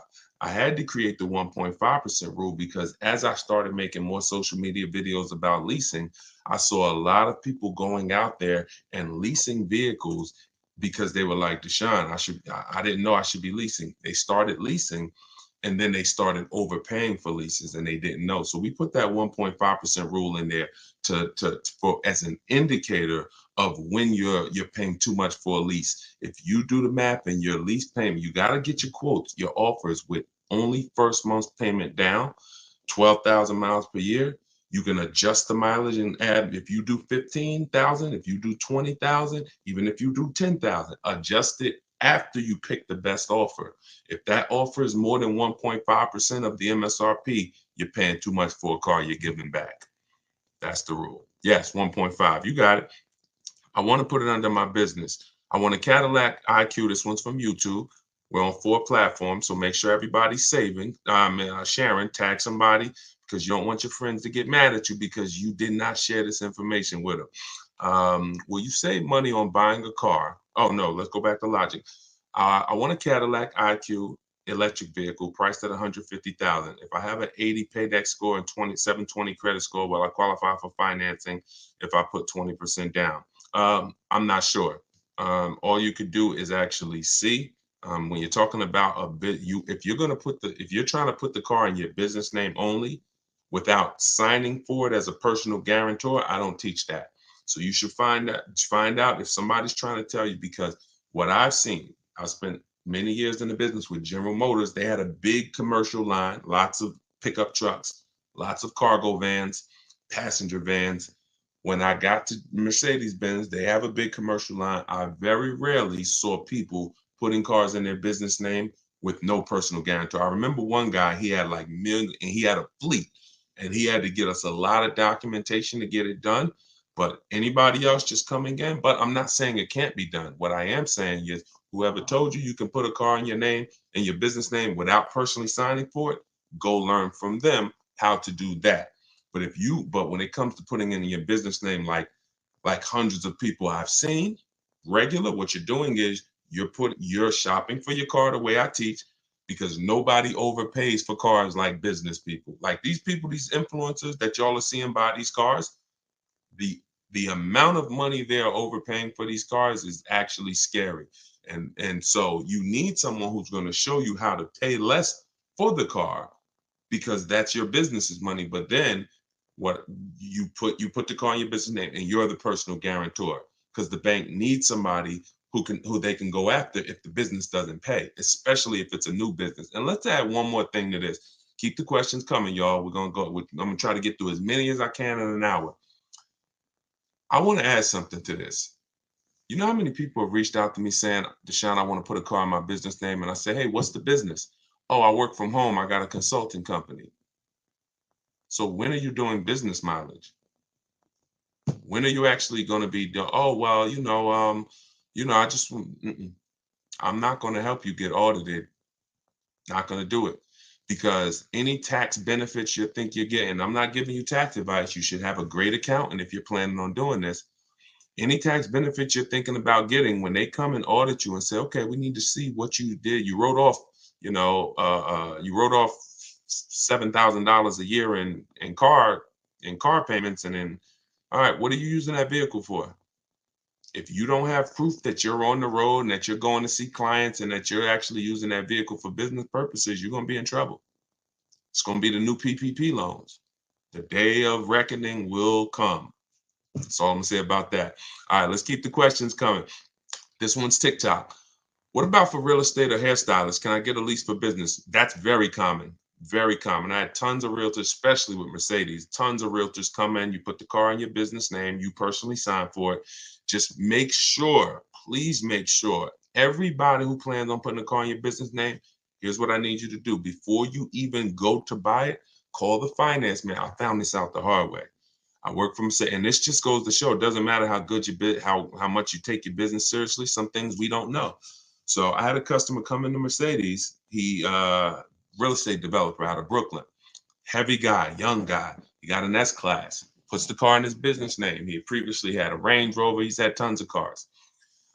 He puts it in his business name. He's the personal guarantor. That normally makes the car only show up on your business. It doesn't show to your debt, on your personal debt to income. So when you go to apply for credit, if you go to buy a house, if you go to get a car, they won't see that that loan or that lease is coming out of your debt to income. In the case of Mercedes-Benz Financial, they still showed it. They still show, even if you're only the personal guarantor, they still show it. So you want to call the finance manager and you want to ask whatever brand you're thinking about buying, hey, if I put the car in my business name and I'm the PG, personal guarantor, will it show on my personal credit or not? And let them tell you no before you go through it. I learned the hard way. He was not happy. I mean, he understood. I didn't know, but it wasn't a good day. And that's my man. We're still very close. So he didn't blame me. It's just something we never saw coming. So, all right, my balance, this one's YouTube. My balance is $4,000 left. Oh, try to listen, in order to get the question answered, you got to type it all in one shot. You can't do continuations of questions. All right. So make sure you send your questions in one shot. Okay, this is, I'm not seeing the Instagram questions. Hold on, let me see if I can go on Instagram on my phone. It's not showing me anybody on Instagram. That's weird. We've been having a little trouble with Instagram today. We had technical difficulties going live on Instagram earlier, and that kind of threw our, that's weird. All right, let me see, give me a second. Let me just see if I could get to Instagram. I don't want to leave you guys out. Okay. I'm gonna check in from one of my that's what I'll do. I'll check in from one of my secret accounts. See if I can see all the questions. All right, here we go. There we go. Let me put on do not disturb. All right, we got you, Instagram. Hold on, we coming to you. Okay, perfect. So from now on, I'll be seeing them on my phone. All right, so will you save money buying a car through Costco or Consumer Reports? No, Ira. I'm gonna tell you why. Let me turn this volume down because y'all can hear that. I'm gonna tell you why. Who has a Costco program? Who has a special? Who has Ford X Plan, Mercedes Benz, Mercedes Benz? What is it called? Fleet pricing.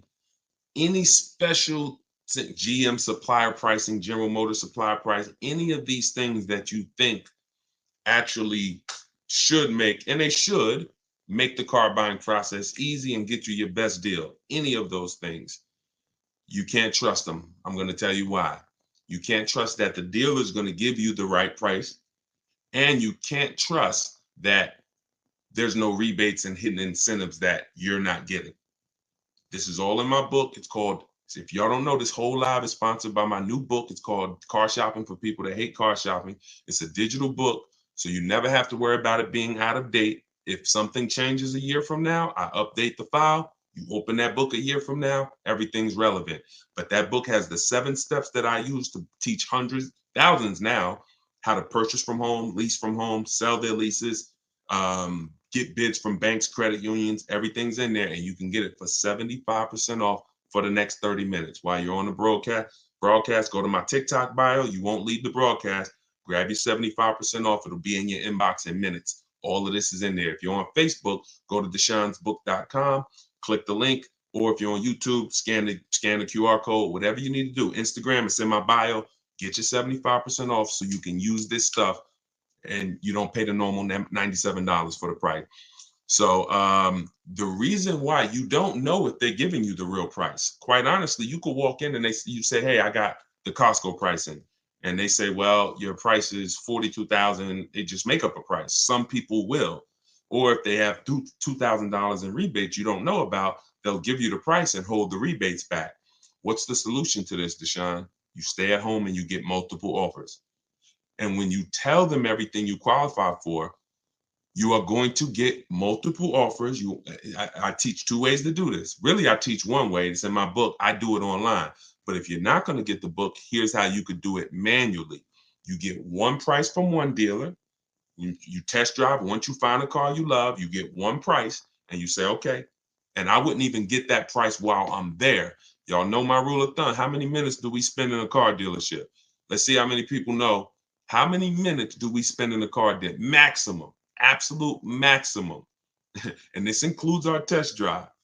Let's see. Anybody know? Let me see. We might have all brand new people on here. We might have a bunch of people on here that's on here for the first time with me. So I don't want to make any assumption. Answer is 30 minutes. We are never spent. You got it, Chris. I see you, Chris. Leashes in motion, 10. Listen, we're not to 10 yet. Quite actually, if you're getting your car, if you're buying a new car and the dealer delivers it, you could spend 10, but I don't want you to rush your test drive. So that's the only reason I don't say 10. On new cars, you must test drive the car before you get offers. On used cars, you do it after. But so back to the way you're going to get the best deal. Back to the way you're going to make sure you get the best price. You tell the deal, you test drive that car, you come on home and you call the dealer and say, hey, thanks for the test drive. Can you give me an offer on that? You give them everything they need to give you an offer, not your credit. Follow me. There is no one who needs your credit to give you an offer. If they tell you that, they're lying. And hang up and go to the next dealer. Because what you're going to do is you're going to be calling multiple dealers asking for the sales manager. Just tell them, hey, I'm looking at this car. I like it. I'm going to give you all the detail. If you could give me an offer, I'm ready to make a decision right now. You do that with 5 sales managers and you'll see how different the prices are. It's going to blow your mind. You won't believe. And it'll expose how overpriced some dealers are. Now, in the book, what I teach is a strategy called the 25-to-5 strategy, where we connect with 25 dealers online in 20 minutes. Deshone, that sounds crazy. It's not crazy when when you go to their website and you copy and paste what I give you to copy and paste. It's very simple. So we're copying and pasting. And then out of that 25, what we've seen, listen, y'all, this is not for used cars. Different strategy for used cars. What we've seen is for new cars and leases, 25 dealers, about 10 to 12 are going to have a car you're looking for. It's good for you because when you're shopping at that many dealers' inventory, you don't have to worry about, oh, no one has the car. I went to this one dealer, he didn't have what I want. I went to this one, he didn't have. When you're shopping out of 25, oh, probably about 10 are going to have something you want. And your goal is to get 5 offers. So we go 25 connections, 5 offers, and out of those 5, somebody's going to win the bid and blow everybody else away. And when you see it, you're gonna say, "Dag, even with my Costco discount, that dealership was trying to rip me off. Even with my special pricing, those 2 dealers was trying to overcharge me. Those 3 dealers were trying to overcharge me." The only way you can see this is by looking at multiple offers. All right, let's go. All right, we got a lot of questions coming in. Let's go to Instagram. Hold on. I'm thinking about trading in my BMW X2 on a lease for a Tesla Model Y. Would you recommend trading the BMW in on a lease or selling it to another party like CarMax as an example? So you can't trade a lease in. You can only sell it. You can't end the lease early. You signed a contract saying I'm going to pay 36 months of payments, or 39, never 48. That's paying. Why don't we do 48-month leases? We're paying too long on a car we're giving back. It's too many payments for a car you're giving back. You eliminate the goal for a lease is to pay pennies on the dollar for the car you're driving, drive a phenomenal car for a very low monthly payment. Once we give them the 4-year leases, we can't do that anymore. It's too long. So the only way to get out of a lease early is to sell it, which means you're going to do what I call the equity assessment. This is step 2 in our process. It's a 7-step process. Step 7 is delivery.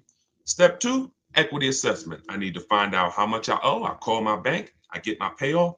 And then I go to the online car buying sites, CarMax. This takes 20 minutes.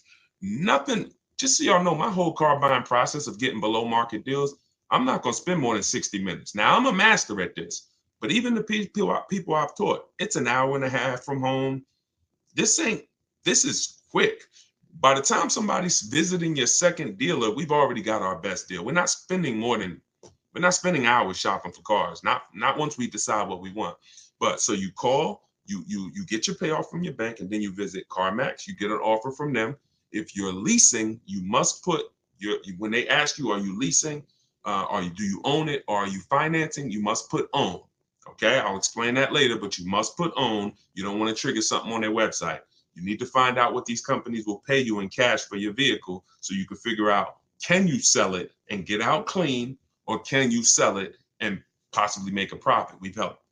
People have made lots of money selling leases, especially over the last 3 years. But even now, people are still making 2,000, 3,000. So what you do is you get those offers: CarMax, Driveway, Carvana, Kelly's Blue Book Instant Cash Offer, AutoNation Sell My Car, and there's one more, Car Guru Sell My Car. And if you see that all those offers are higher than your payoff, you can get out. If those offers are lower, you're going to pay to get out, which means, and most people are going to say, no, I don't want to lose money to get out. So that's what you need to do before you decide to make a move. Where do we get a copy and paste link from? Terry, that's all in my book. All my scripts are in there, all my templates, everything is in my book. You're not talking when you use my stuff. You're either only talking to managers or you're using my copy and paste templates. We're not talking to salespeople ever, because who'll be honest, who's not a good negotiator? Type me if you are not a good negotiator. Be honest, we're not judging anybody on here. We are actually we're going to make sure you win. But all right, so Dominic, not a good negotiator. Look, Bawala, okay. Rachel, not a good negotiator. Look, Danielle, not a good negotiator. Look, seven. I don't want to mess your Instagram. All right, so we got lots of people on here that are not good negotiators. So in order for you to win, here's what you're going to master. You could do it my way, you could do it your way, but here's what you need to do.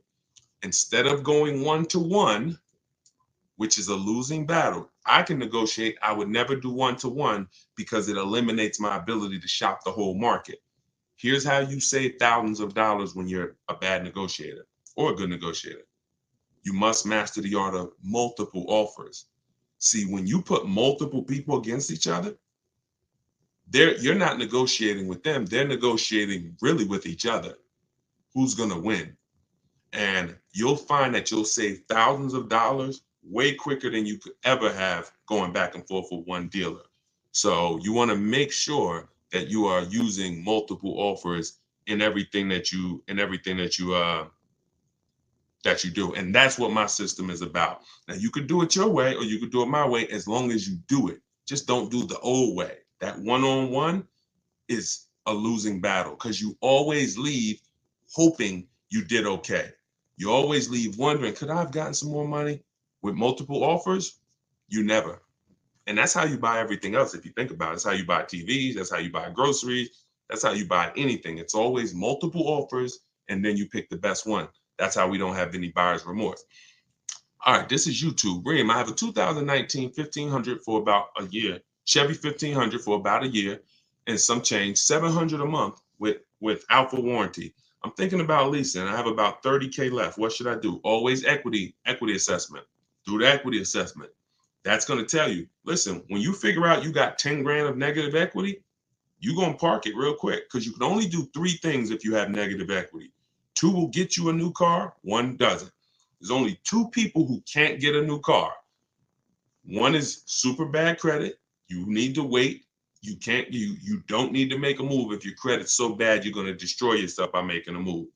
Now, the second person, these are the only 2 times I see people who want cars who don't leave with cars. Second person, you can have an 800 score.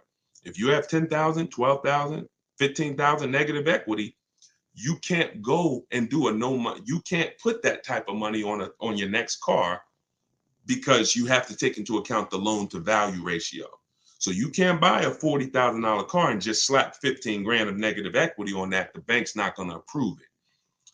You would have to get a great discount off that car through multiple offers and rebates. There's certain brands out there that have big, huge rebates. If you're looking at one of them, maybe you save 7 grand, 8 grand, 10 grand, and then you can slap that negative equity. But that's why before you ever, if you sitting there and you're like, man, you know what? I think I want to lease or I think I want to switch my car. It's always an equity assessment. I need to know, can I make money selling this car right now? Or am I in a negative position? In which case I gotta chill out. Now, if you got a small amount of negative equity, you might just want to pay the difference. Always sell to the highest bidder. Get all those offers I talked about from the online companies. And if there's $1,000 or $2,000 shortfall, just pay the difference so you could do a clean deal. But if not, then you have to transfer that. Transferring it is more difficult because now a dealer's not going to pay you what those companies are going to pay you, especially not a dealer who's going to win the bid. See, your favorite word working with me is going to be bids. Everyone must win the bid. So when that car you're shopping for, whatever dealer wins the bid, that means they beat every other dealer. They're not going to turn around and pay you the same price CarMax offered you for your car. They can only pay what it's worth to them, which means if you had negative equity over here going with CarMax, it's going to be more going with a dealer. But that's just what you have to deal with. That's why, y'all, I want you to get out of negative equity and stay out of it. It really does make your deals not impossible. We do them all day long, but it does make it more difficult. All right, let's go. Let's keep them coming. Hold on, let me go to my window. Should I buy a new car or CPO? That depends on budget, Valerie. That's always the question. If you can afford both, if you guys can get a car, anybody who wants to, you're buying a car and you're going to keep it long term, y'all know my rule. How many years should you be keeping your car minimum if you're buying? I'm sure we got a couple people in here who knows the rule. If you are purchasing a car, what's the minimum number of years? All right, Danny, good job. 8. So because the reason it's 8, I see, man, I got a lot of people, y'all getting quick. It's the reason it's 8 is because at 8, you've outlived the depreciation drop. Your biggest expense when you're buying a car is the one you can't see. It's depreciation. You're losing thousands of dollars whether you drive the vehicle or not. If you drive it, you lose more. If you're a high mileage driver, you lose even more in depreciation.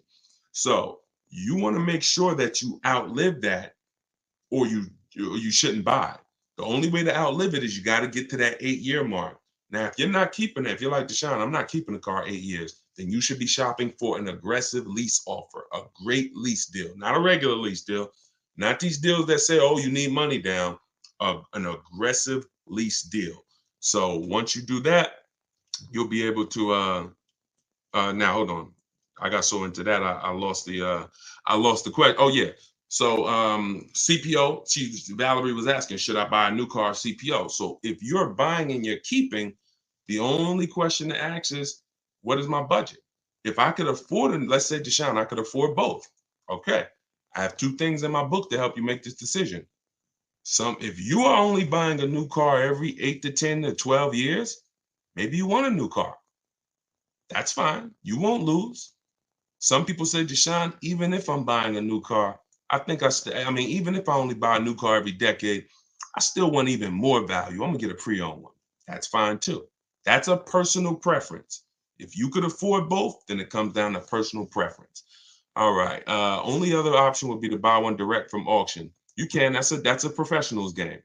I don't talk to the public, you guys, about going into auctions. That's a professional's game. It's like if we were buying houses, I wouldn't be talking to y'all about foreclosures. That's a group, for small group, it'd be like 30, 40 of us, and all we do is buy cars from the auction. Now that's a professional's game. You could lose your shirt, but you could also, when you learn that game, you could also get some deals, but it's a risky business. All right. To everybody who just jumped on, welcome. If you don't know, my brand new book, my digital book is called Car Shopping for People That Hate Car Shopping, 7 Steps to Saving Time, Money, and Avoiding Dealerships. It's everything I teach in one place. It's what I've used to help thousands of people around the country now. I've been blessed to help thousands of people around the country like you get ridiculous deals. Like, take a look at this one here. Give you an example, and then we'll get to some more questions. So this is a deal most people are not going to. Now, let's see. What I like about Bonita here, look at the year, y'all. That was 2022. Now, she got her Kia Telluride, 2022. You know what people were paying for Kia Telluride in 2022? Dangerous. She leased that vehicle. She got it for $600 a month, and look at her. She said, I put $600 down.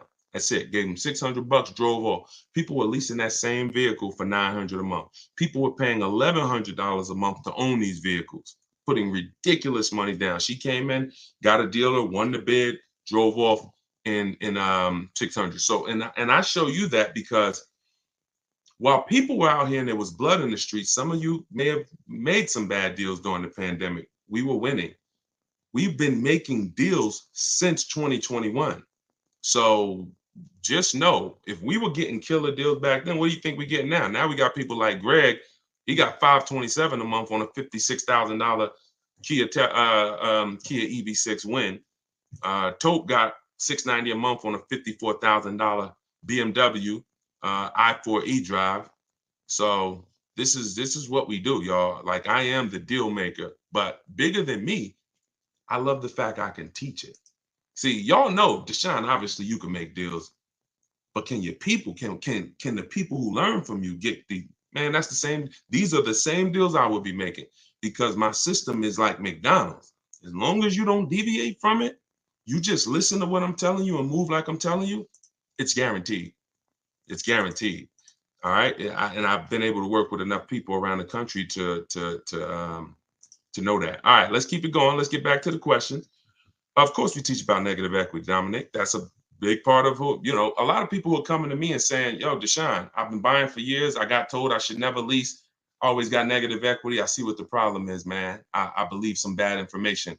Now I want to get into leasing. So some people are going to have negative equity and they're going to need to switch that over to a lease. Absolutely.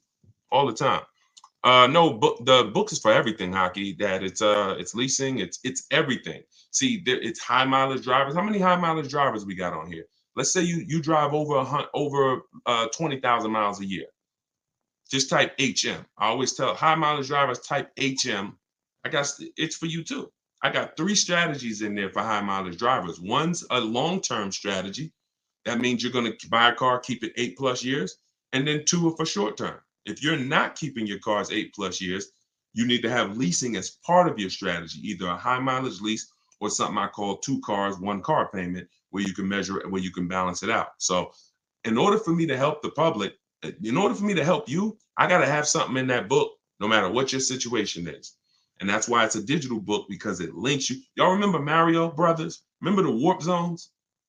The book is like warp zone. So you'll get to a point when I ask you, if you're buying and you're keeping your next car 8 years, click this, and then it'll warp you to a section of the book that keep you on that path.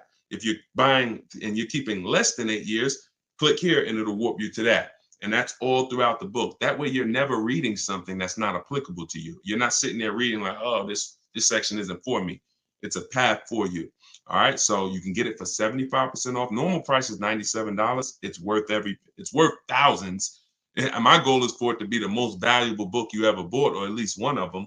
But if you can get it before the timer runs out, you can get it for 75% off. So just click my TikTok bio, click the picture, go to my Instagram bio, click that link, and grab your 75% off. If you're on Facebook, just click the link that says deshonsbook.com and grab your 75% off. All right, let's go. Oh, thanks, Valerie. Enjoy it. Make sure you send me your success story too. Yes, I'm in New Jersey. Yep, absolutely. I want to lease this time, short term. Good. That's what we want. That's what we want. Just know who you are and put your deal on the right foundation. All right, let's go to Instagram. Let's see. All right. Deshone, I got a 24 Explorer online price. Oh no, looking at a 24 Explorer, online price is 38 grand, but 23 is 37 grand. How much lower can I go on the 23s? They're trying to get rid of. Thanks in advance. So if the car is the same and you are buying it, I'd get multiple bids and I just go to 25. I'd get 5 offers, because that dealer that's holding on to the 23 that you see, when you connect with 25 dealers, you're going to see that maybe out of that 25, maybe 7 of them have a 23 they want to move. And one of them is willing to blow it out like crazy. That's how Kimberly, some of you saw Kimberly's post. She saved 20 grand on her Maserati. She just got this. Look at the date. This was February 21st of 2024. She saved 20 grand. Why? Because she reached out to 25 dealers. One of them had a Maserati that she wanted. It was a 23, and they took off 20 grand for it because they wanted to move the car. She ended up getting it right here. This is it. And that, in fact, she got a different one, because that dealer that wanted to take off 20 grand, a dealer closer said, all right, I'll beat that offer. And she ended up getting this one. But if you connect with enough dealers, then you'll find that dealer who's like, listen, I really got to move that 23. You might be talking to a dealer right now that has that 23, but they're not desperate enough yet. They're not hurting enough yet. You want a dealer that you can connect with, and they look and say, man, we need to move this 23 because we don't want to be stuck with it. So that's why it's always about multiple offers. I don't ever want, listen, don't ever ask me about one car. Deshone, man, I'm looking at this car. How do I get them down? That's not what I teach. You're out leveraged. All the power's in their hands. You talk to me about, Deshone, these are my top 3, 4 cars. Deshone, this is my top offers. It's always multiple offers. And that's the only way I could talk to you. I can't mix my system, which is water, clean, smooth, crystal, refreshing, beautiful, uplifting. Like, that's my system.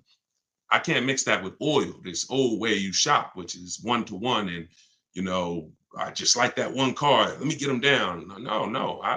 That car, there's plenty duplicates of that car. And what you need to do is you need to be in a position where you can see those duplicates and you can see who's going to sell it for the most. That makes sense? If that makes sense, everybody type a 1. If y'all clear on that, that's the difference between negotiating 1-to-1 and negotiating 1-to-many. 1-to-many is getting bids. 1-to-1 is old, traditional, out leverage, buyer's remorse. Always wonder if I could have paid more. Could have paid less. We don't do that. My pleasure, Reem. I see you. All right, let's go. Let's keep the questions coming. How do you get multiple bids? I said that earlier, Anna. You could do it my way, which is in my book. I connect with 25 dealers online. We let them know what we want, and then you use all my scripts to keep the emails moving and keep it on your agenda. If you're not going to use my book, which is in my TikTok bio, 75% off, you can download it. It'll be in your inbox in 3 minutes. Then what you need to do is find the car you want, come home, call at least 5 local dealers, ask for the sales manager, and you need to get offers from the sales manager. I would only speak to the sales manager. And this will only work until a lot of people start doing it, because after a while, people are going to be, why is all of a sudden all these people calling asking for the sales manager? So, what I teach is unlimited. 8,000 people can do it, and we're never gonna, it's not gonna mean anything. This whole calling the sales manager thing, that's going to get eventually, if hundreds and hundreds of people are doing it, they're going to eventually start screening the calls and saying, all right, what's it in reference to? And so you could use it now. That's what I call the manual way. But those are the two ways to get multiple offers that I know of. If you can figure another way, do it. But my way is the easiest, because my way takes 20 minutes, and you're sitting in your living room or you're sitting at work, and all these companies bidding for your business. All right, let's go to, all right, so we got questions on every platform. All right, hold on. What credit limit do you need to lease a car? Is it easier to lease or buy with a 680 score with $5,000 down on a used Audi? See how you've locked into one car? Now, if you're talking about any used Audi, but as long as you're not talking about like one used Audi you saw, and the rule of thumb growing is, if you're keeping the car 8 years, you buy. If you're not, you lease. So you got to get out of where you are, which is, all right, should I buy this used Audi or should I lease? The question is, how many years am I keeping the next car? That's what you ask yourself. Everybody on here, answer that question. The next car you're shopping for, how many years are you keeping it? How many years are you keeping it? And everybody tag one person, or I'm telling you, they're going to be mad at you. They're going to listen. If you don't think your friends are going to find out a year from now when they tell you, man, I made this stupid car deal and it is like, I can't get out of it. And you say, man, you listen to this guy, Deshone, the auto advisor, and no, I don't know him. You got to go follow him. Oh, and then they find out you've been on these live shows and you ain't tag them, you ain't tell them, you ain't share the video with them.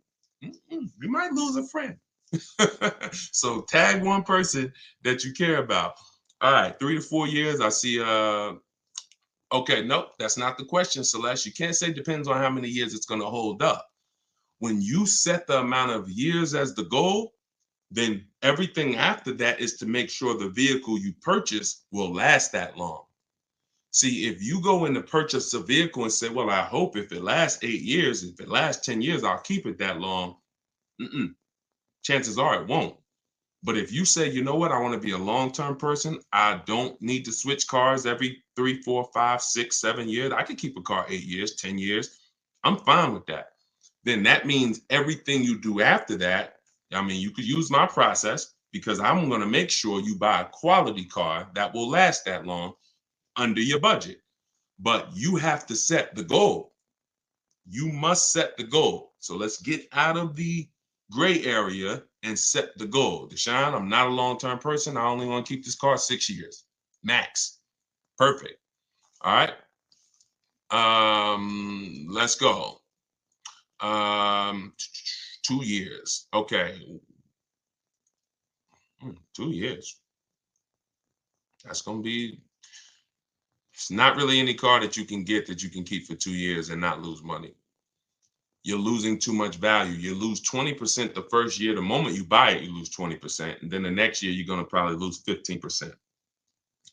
It's not many things in this world you can buy, lose 35% of what you paid for it, and then go and sell it. And that's the same way when you go out to year 3, year 4. That's why we say you don't sell a car or replace a car you bought until 8 years. Because anywhere before that, you're losing too much value compared to someone who's leasing. But 2 years, you got to find something that you can keep for at least 3, and then you lease. And here's what I'm going to tell you.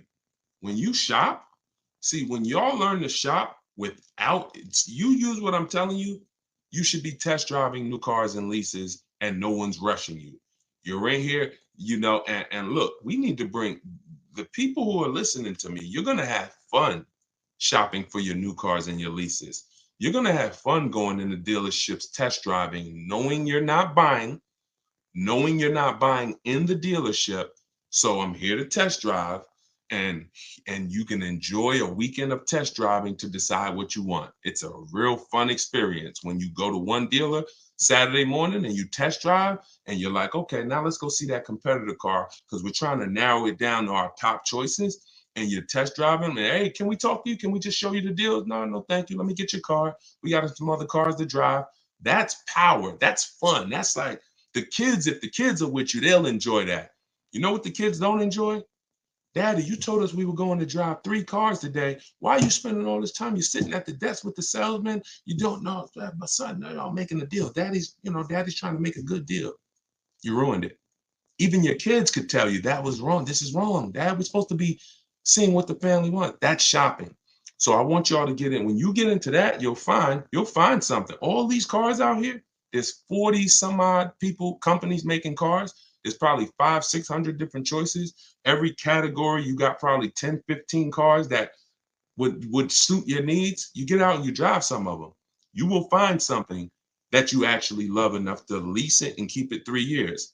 The reason why people want to get rid of cars in a year because they rush their shopping process.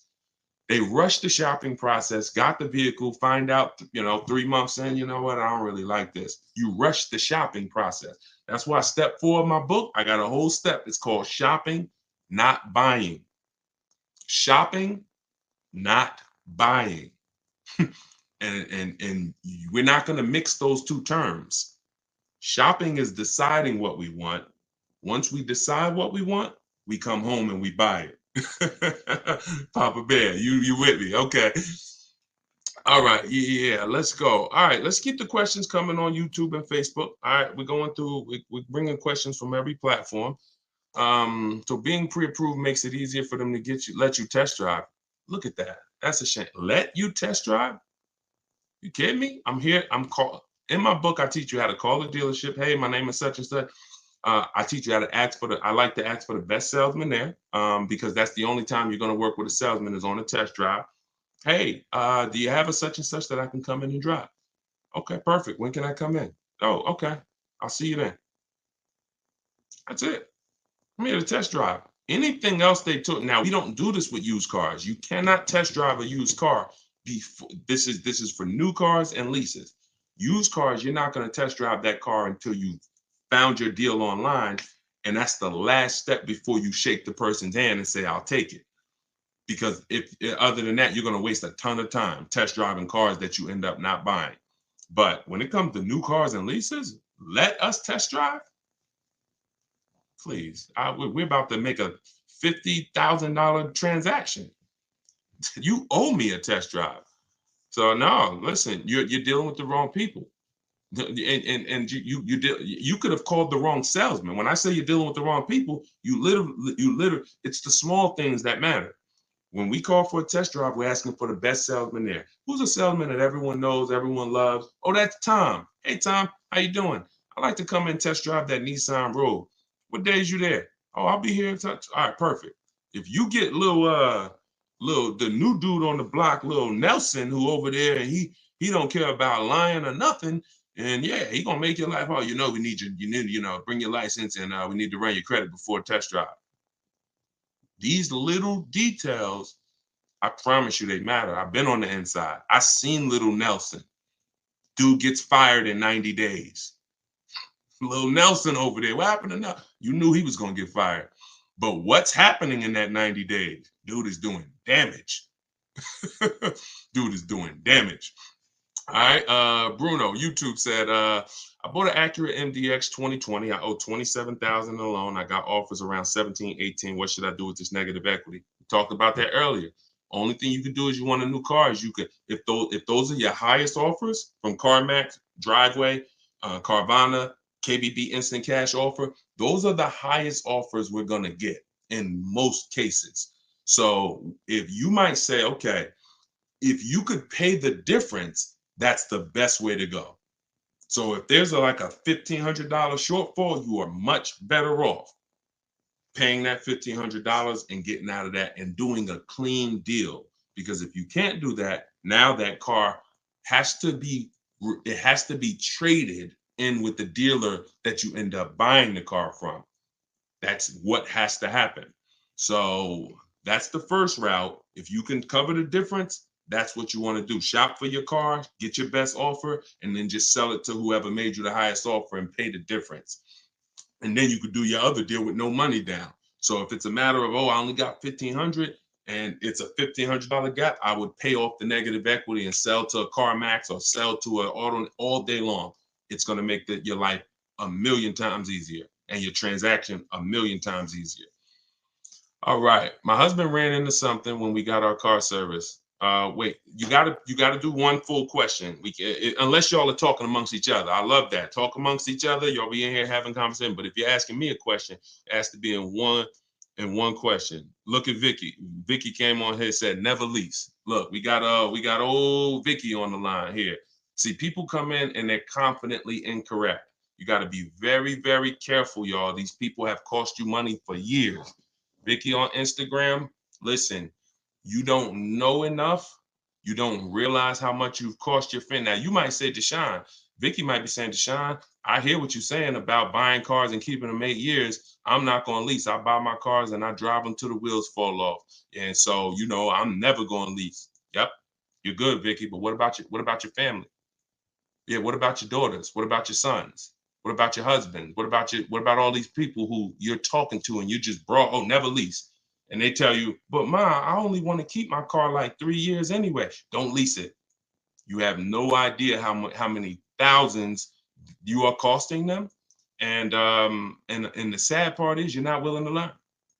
You learn from people who teach you to talk big, but you are what I call confidently incorrect. And that's a dangerous combination. All right, Corey, I want to lease a car. What are the most important things to consider? Multiple offers. Multiple offers. Listen, multiple offers are going to shock y'all. When y'all see how different these offers are. See, we don't have relationships. There's no relationships in what we do. I know if you used to go to the barbecue with your car salesman and he sold you 5 cars and he's been selling your family car for 30 years, he sold your father cars and your grandfather cars, and you just but that's going to change when you start making him bid for your business. I don't have a problem giving you the business, Charlie, but you need to bid. And if you win the bid, great. You need to earn the business. I'm not just giving you the business where you could just charge me whatever you think is fair. I'm going to shop the open market. And if you win, Charlie, you got our business. In fact, if your dealership really likes us, they can beat pretty much any offer if they want to. But what you're going to see sometimes is Charlie ain't going to beat the bid. Charlie might not even want to play your game. And you know what? If that's the way you want to be, then, our relationship is over. Well, Charlie, sorry to hear that. But I got to do what's best for my bank account. All right. Let's see. Confidently wrong. That's right. I'm from Harlem, right across the bridge. Do you have one-on-one consultation? I don't. No. I have a book. Anybody who wants the book, it's 75% off. It's a digital book, so it'll be in your inbox. You could use everything I teach from leasing, buying. Every strategy is in there. High mileage drivers, selling leases, the getting banks to bid for your business and credit unions. Everything's in there. Buying from home, my scripts, my template. I even link you to some of the videos in what I call the Cars from Home library, because I have a video version of my book. It's called the Cars from Home University Library. I link you to some of those videos for some subjects that might be a little more complex. I just say, hey, if you prefer to watch this 7-minute video, click here. So you'll be able to see that. And then I have, and I have some people that I coach, but I don't do one-on-ones because we can get results for groups. I don't have to do one-on-ones. Like, I help hundreds and hundreds of people buy cars at the same time. If I couldn't do that, then I wouldn't be doing it. Okay. Any suggestions on buying if paying cash? I just got the book. I was thinking I need to take a man to look at. Okay, no, you don't need to take a man. You will never need to take. Oh, listen, shout out to her for being honest. She was like, I was thinking I need to take a man to help me. Listen, when you use what's in that book, men will be calling you to do it for them. All right. Hold on. Coach Mikey, the name of the book is Car Shopping for People That Hate Car Shopping. 7 Steps to Saving Time, money and avoiding dealerships. Any suggestions if buying a new car for cash? Just get multiple offers. If you're buying a new car for cash, just get multiple offers. And also, don't think, here's what I want you to understand. So if you were taught always pay cash for cars, just type $signs. If some of you may have heard this, some of you may have not, but if you have heard you should always pay cash for cars, just type $signs into the comments. Okay? And I'm not telling you paying cash for cars is wrong. Paying cash for cars is right for some people. Okay, let me tell you who paying cash is right for based on who I've encountered. Very wealthy people, very well-off-to-do people. I've talked to several people when I worked for General Motors and I worked for Mercedes. Y'all know, I say it in all my videos, 5 years General Motors, 5 years Mercedes-Benz. And I would get these very wealthy people or very financially, they didn't even have to be wealthy. Some of them weren't wealthy, but they had paid off houses. And maybe they were, maybe they were in their 50s, paid off house, blue collar, but you could just tell that they were smart, they were investing, and they could pay cash for the car. They'd be looking at like a Denali, $50,000 back then. Now they're 80. And they like, listen, I'm like, so how are you going to pay for the car? Once we agreed on the price, smart, always agree on the price first. And I say, how you going to pay for the car? They're like, what are the rates? Now, if we had a special rate that month, 0%, 0.99%, 1.99, they'd keep their money invested because that money was making money for them. And then they just use the bank's money at a very low interest. So if you're in that position, if that sounds like, oh, Deshone, that sounds like what I do, then that's what you want to do. Now, if your money's not invested and you're not making it, then you just want to keep things low, keep debt out of the way. I like to keep then pay cash.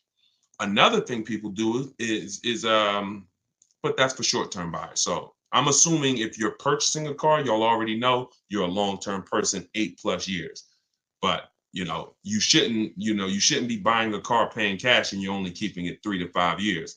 Because there was another group of people who would always get very aggressive leases, drive these cars for pennies compared to other people, and then they would just keep investing the difference. So while other people were putting thousands of dollars in cars, their lease payments were so low, they would just be investing their surplus money. So it's about knowing this. All right, Deshone, you just laid out 3 different types of people for me. Which one sounds like me? But when you hear people that say, always do this, red flag. And it's just they don't know enough. They're only operating from what they know, and what they know is not enough. And they want to project that onto you and hope. Think like I think. All right, let's go. Do I lease? It depends on if I'm going to keep my next car 8 years or not. I've leased probably 7 cars. Yeah, 6. And we just had an Infinity truck that we bought a year ago because we're going to keep it. So it's you always ask yourself the question. First question, when you open my book and you get to step 1, or if you ever see any of my videos and I tell you the first thing you do when I want to get a new car, first question is, how many years are you going to keep the next car? I call that the most important question. It's also the first question, because if you choose the wrong strategy, if you purchase, but you should have leased, there's no way for you to get your best deal. You are going to overpay by thousands of dollars because the person who leased is just way ahead of you. You're out here spending all this money, and the person who leased is just paying the little car payment, driving a ridiculously nice car for a very small amount. And it's just so you must put your deal on the right foundation. That's always step 1. Okay, can you drop a link in this video for your book, or do I need to go to Instagram? See if this one works. I don't know if I can pin the comment, but see if that one works. You should be able to click it. See if you can click on where it says deshonsbook.com, all right? Thanks, Growing. Enjoy it. Should I lease? And look, everybody who just jumped on, my new book is called Car Shopping for People That Hate Car Shopping. While we're on this broadcast for 30 minutes, it's 75% off. It's normally $97. It's a digital book. It'll be in your inbox in 2-3 minutes. You could use everything I teach on literally mastering the science of purchasing or leasing from home. And it's 75% off. You can get one in my TikTok bio, in my Instagram bio, or you can go to deshonsbook.com. All right. When you lease, how many years and by miles is that good? Okay. I think you're asking how many miles is it good to do. It's good. Oh, listen, look, y'all, we can never assume anything. She's asking how many miles is it good to do? The miles you need. In the book, I teach you, and look, you'll notice I'll tell you in the book is this, and then I'll tell you. So it's not like, oh, get the book and you'll find out. I'm about to tell you. So what you do is you need to, I call it choosing your mileage wisely. If you don't choose your mileage wisely, you're going to get penalized. And what most people do when they get penalized is they blame the lease because they took a 10,000 mile a year lease knowing they needed 15. I had somebody come on my YouTube page, y'all. It was one of the most ignorant comments I've ever saw. He said, never take more than 12,000 miles on a lease. Okay. So you're telling me you would tell somebody who drives 18,000 miles a year to take 12,000 miles per year? You're probably the same person that when they go over by 6,000 miles every year, you would tell them to buy the lease, right? Yeah, just bury them. Why don't you just dig a hole, throw them in it, and just throw the dirt on top of them? Be a little better than what you're telling them to do now. You get the mileage you need. If you drive 12,000 miles per year, you do 12. Now, what you do is I have a little exercise. First thing you do is ask yourself, what's my mileage to and from work? Most of your mileage is going to be work. That's why when people were working from home, they literally looked up in 3 years, they had, they put 7,000 miles on their car because they were working from home. You want to ask yourself, how much do I drive to work round trip? If that's, let's say 10 miles a day, round trip is 20. Okay. How many miles, how many days a week? This is how you choose your mileage wisely. Very, very simple to do. Well, the easiest way is to look at your old car. Easiest way, look at what you draw, look at your old car, and then just say, all right, how many miles did I have when I first got it? How many miles am I putting on it a year? If nothing changed, that's the easiest way. Now, let's just say, Deshone, I don't have a car or I can't do that. Okay. Assess your lifestyle. What's my mileage to work? Now, let's get back to that scenario. Let's say you're like, okay, I do 20 miles a day, 10 miles to work, 10 miles back home. I do that 5 days a week. All right. That is 100 miles a week for work. You multiply that by 52 weeks in the year, and you'll see, okay, that's 5,200 miles. Perfect. I'm way under 10. The first threshold for most leases is usually 10,000 miles per year. Some luxury vehicles, some do a 7,500 mile per year lease. But what you want to do is say, okay, now what am I doing for leisure? All right, I go down south. Oh, all right, I take a trip across the country. Okay, I do that once a year. I'll probably put another 2,000 miles on doing vacations. Oh, I'll probably do this. So you're just adding it up. One person was like, Deshone, my child's going to college. I'm about to lease.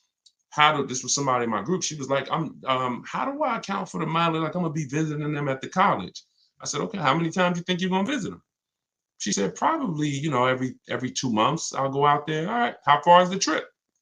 Well, 500 miles. Okay, see, we did that math. We just added it up. And she was like, okay, good. I think I need 15,000 miles of work.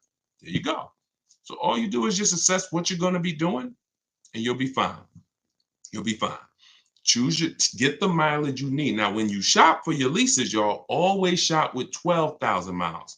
If you need 15, you always get your offers with 12 because the way we judge our offers, we divide the monthly payment they give us into the MSRP, and that gives us a percentage. That's how we came up with the 1% rule. I didn't come up with the 1% rule. I created the 1.5% rule. The 1% rule was created way before I started buying cars. That meant if your lease payment with no money out of pocket was 1% of the MSRP or less, it was a steal. You didn't have to ask any questions, drive off in the car before they changed their mind. Now, if you didn't, now what I saw is people knew about a steal, but they didn't know when it was the other extreme, overpaying. So I started doing some math and I looked at, okay, once you pay above 1.5% on your lease payment, you're paying too much for a car you're giving back to them in 3 years. So my rule of thumb, you'll see it in the book, you'll hear it in my videos. 1% or under is a steal. In between 1% and 1.5%, that's a deal. Over 1.5%, bad value. We pass on those. We pass on those. And in order for you to get your best lease offer, you must shop multiple offers. You must get at least 5 quotes, or you're not going to get the bottom price. Okay. Let's go. Let's go to Instagram for one. We rotating. We got a couple more minutes. Welcome to the new people that just jumped on. Shout out to everybody who's sharing. Thank you to everybody who's giving gifts on TikTok. I appreciate it. Everybody who's sending stars, all of that. The people who support the broadcast, that support the mission, it's 3 ways to do it. You can purchase a book. That's our sponsor. Car Shopping for People That Hate Car Shopping, my new digital book. Second way is to share the broadcast or give gifts, whatever you want. But I appreciate everybody. All right, let's go Instagram. I don't see one over here. I see a lot of people on Instagram, but not too many questions. All right, so let's go. When getting more miles, does your monthly payment go up? Yes, it does. Absolutely. Yes, absolutely. So you're going to get your offers with 12,000 miles. And once you identify the best offer, you write that dealer. Now, if you're using my way, you're writing them because you're doing by email. If you're using your way, sales manager, you say, okay, can you please adjust the quote for me to 15,000 miles per year? And then you have them adjusted, because at that point, you've sorted through all the garbage dealers, the 80% of dealers that's going to overcharge you, and you found the 20% that are the people we want to do business with. These are awesome people. These are people that hate the 80% as much as we don't like them.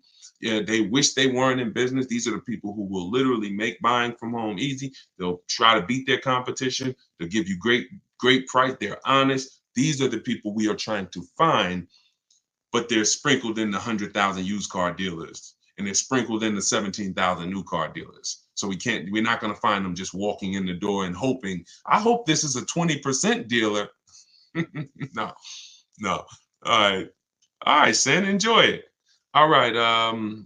Is gap insurance a necessity? All right, good question. So gap insurance, if you do no money down deals when you purchase cars, no money down, gap insurance is absolutely necessary.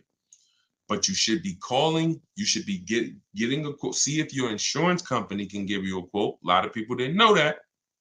You didn't know your insurance company may sell gap insurance. And if your insurance company doesn't sell it, there are companies that sell it, insurance company. You don't have to get it from the dealer. So here's what you want. If your car is worth, this is what I call insult to injury, because some people will tell you, oh, when you go into that office, the finance manager just don't buy anything. Now that finance manager looks at you and says, listen, you need gap insurance. If you were taught, don't buy nothing, you in trouble, because this is what ends up happening when you need a gap and you didn't have it. You leave out of there and your vehicle value is only 25,000. This is an example, but your loan is 30,000. Now you go out there and a week after that, somebody hits you, God forbid, car gets totaled. Your insurance is going to pay off 25, because that's called the actual cash value, or ACV. But that $5,000, the bill's coming to you. I call it insult to injury because you just lost your car. Now you got a bill. Gap insurance. Now, if you are purchasing your car and you are going to be keeping it long term, and you decide, I want to put money down, I want to put 5 grand, 10 grand, 20 grand down, that's fine. You don't need gap insurance. You only need gap insurance when the value of your car is worth less than your loan, because that you're exposed. If God forbid the vehicle gets totaled, or if the vehicle gets stolen and they don't find it, that bill's coming to you for the gap. All right. And Nav said you need gap insurance for at least 2. Yes. So most leases include gap insurance. One of the things when you use my script in my book, some of y'all are going to see it. We automatically, when we send them our request for a quote, it automatically says, please include gap insurance. Now, most times the person working the lease is going to say, well, gap insurance is included in every lease. But the reason why you must specify is because it's not included in every lease. And some companies will not tell you until the end. You don't want that. Mazda, every Mazda lease used to include gap insurance. 2021, I think, 2020, they just changed. They took out gap insurance. I think they changed leasing companies. So you need to make sure when you're getting your offers, we are always telling them include gap. Now, if you don't want to remember any of this, you can get the book and it'll be right there for you. But yes, remember that. All right. Or they're going to try to sell it to you later and you don't want any surprises. Yo, I thought I was paying 400. Yeah, but do you want gap? Your payment's going to go up to 419. You need it. So, you know. All right. Let's see. I'm looking to lease a vehicle for my business. Okay, simple. Just follow the same process, get your best offer, and then when they ask you, all right, whose name is the vehicle going in? I'm going to put in my business name, and then I'm going to sign for as the personal guarantor. The shopping process is exactly the same. And in fact, if you don't have a shopping process, you will put an overpriced vehicle or a vehicle you overpaid for in your business name. That's not a good thing for the business. How do I talk down out the door price? Multiple offers. You missed what we were talking about? We've been talking about multiple offers, multiple offers, multiple offers. When you get multiple offers, you're going to see you save thousands of dollars without even trying. When you get one offer or when you look at one car that you like and try to talk them down, not realizing this same car I'm looking at, there's 50 of them within a 200 miles of me. See, you got to think like that. And I think a lot of you are. You've been seeing the broadcast. You've seen a lot of you now are really seeing there's 65 million cars a year. So there's millions of cars around. Every car you see that blue Honda. Oh, I like that. There's 100 of them in the state. So when you look at it like that, you're less emotionally involved in one vehicle. When you get emotionally involved in one vehicle, just picture like money just leaving your household. Just picture like just somebody coming into your bank account and just snatching money. You're emotionally involved in one vehicle. When you step back, you're keeping all the money in your household and you're going to have all of these people who have a car you like. Well, I'm going to look at all the options and I'm going to see which one saves me the most money. It's very empowering. Very empowering. A lot of you going to realize this is going to be your most empowered car deal. You've hated it. You're like, man, that's why the name of the book, my digital book, is Car Shopping for People That Hate Car Shopping. When you use these strategies, everything we're talking about, you are going to see this is empowered car buying. Like I never thought I'd enjoy car shopping. I never thought I'd be like empowered, but you're learning from somebody who was on the inside. So I know all the tricks. These dudes look at me and say, man, you couldn't make it in the car business, huh? You really think the car business is hard to make it in? Come on, stop it. Johnny, he was 18 years old. He just walked in off the street with a nice smile. He's sitting next to you at the desk. Come on, it's not hard to get into this business. So, but I got tired of seeing people like you get overcharged. And I said, okay, we got to do something about this. Like somebody has to teach, and you can't teach being a car salesman. No car salesman who works for a car company can teach you how to do this. Why? Because that you can't, if they're teaching you how to get your best offer, they're always going to tell you shop multiple dealers. So it's counterintuitive to them. I'm not going to tell you shop multiple dealers if I'm trying to sell you something. But what's weird is I used to do that. People will tell you, my friends who know me, they call me D. Yo, you looking for, I see you got this used Mercedes, man. I mean, no, matter of fact, I'll give you a good example. My man called me, he was like, D, man, and this dude's a firefighter, got tons of money. He was like, man, I want to buy a GL. And you know, man, I'm only gonna buy it from you. But I don't want to get a new one because I'm gonna keep it and I want to get it. I said, all right, listen, I'm gonna tell you something. I'm gonna be honest with you. It's gonna sound crazy. If I don't have the best price used car, I'm gonna tell you to go buy it from somebody else who does. Because I'm not gonna put you in a used GL and I know it's a GL out there that is 4,000, 5,000 less than mine. So at the time I didn't have one. He called me like a couple weeks later. He said, Deshone, he said, D, I'm looking at this GS in Pennsylvania, man. It's the last one they got. It's a leftover. They take it. He told me the price. They were taking off like 14,000 for him off a brand new one. So because he ended up saying I wanted to get a new one. I told him, I said, I got a new one, but that's a better deal, bro. Take that deal. See, that's why my managers had a problem with me sometimes, because I'm telling people Come back and see me in 3 months. You're not ready like that. Like, no car salesman, unless they're willing to like just not care about selling a car today, they're not going to tell you to get multiple offers. But when you get multiple offers, that's how you save all the money. All the money. So you must get it. And when you do it, you'll never go back to the old way again. You can see it's too much money. You're going to see how much money I've been missing all these years. All right, y'all. We're going to jump off. This was good. You know, it's tons of questions. We could do this for hours and hours, but we've been on for an hour and 10 minutes. I appreciate y'all. I appreciate everybody who tuned in. I appreciate everybody who shared. Use this information. Don't go back to the old way of car buying, car shopping. Don't do it. It's already cost you.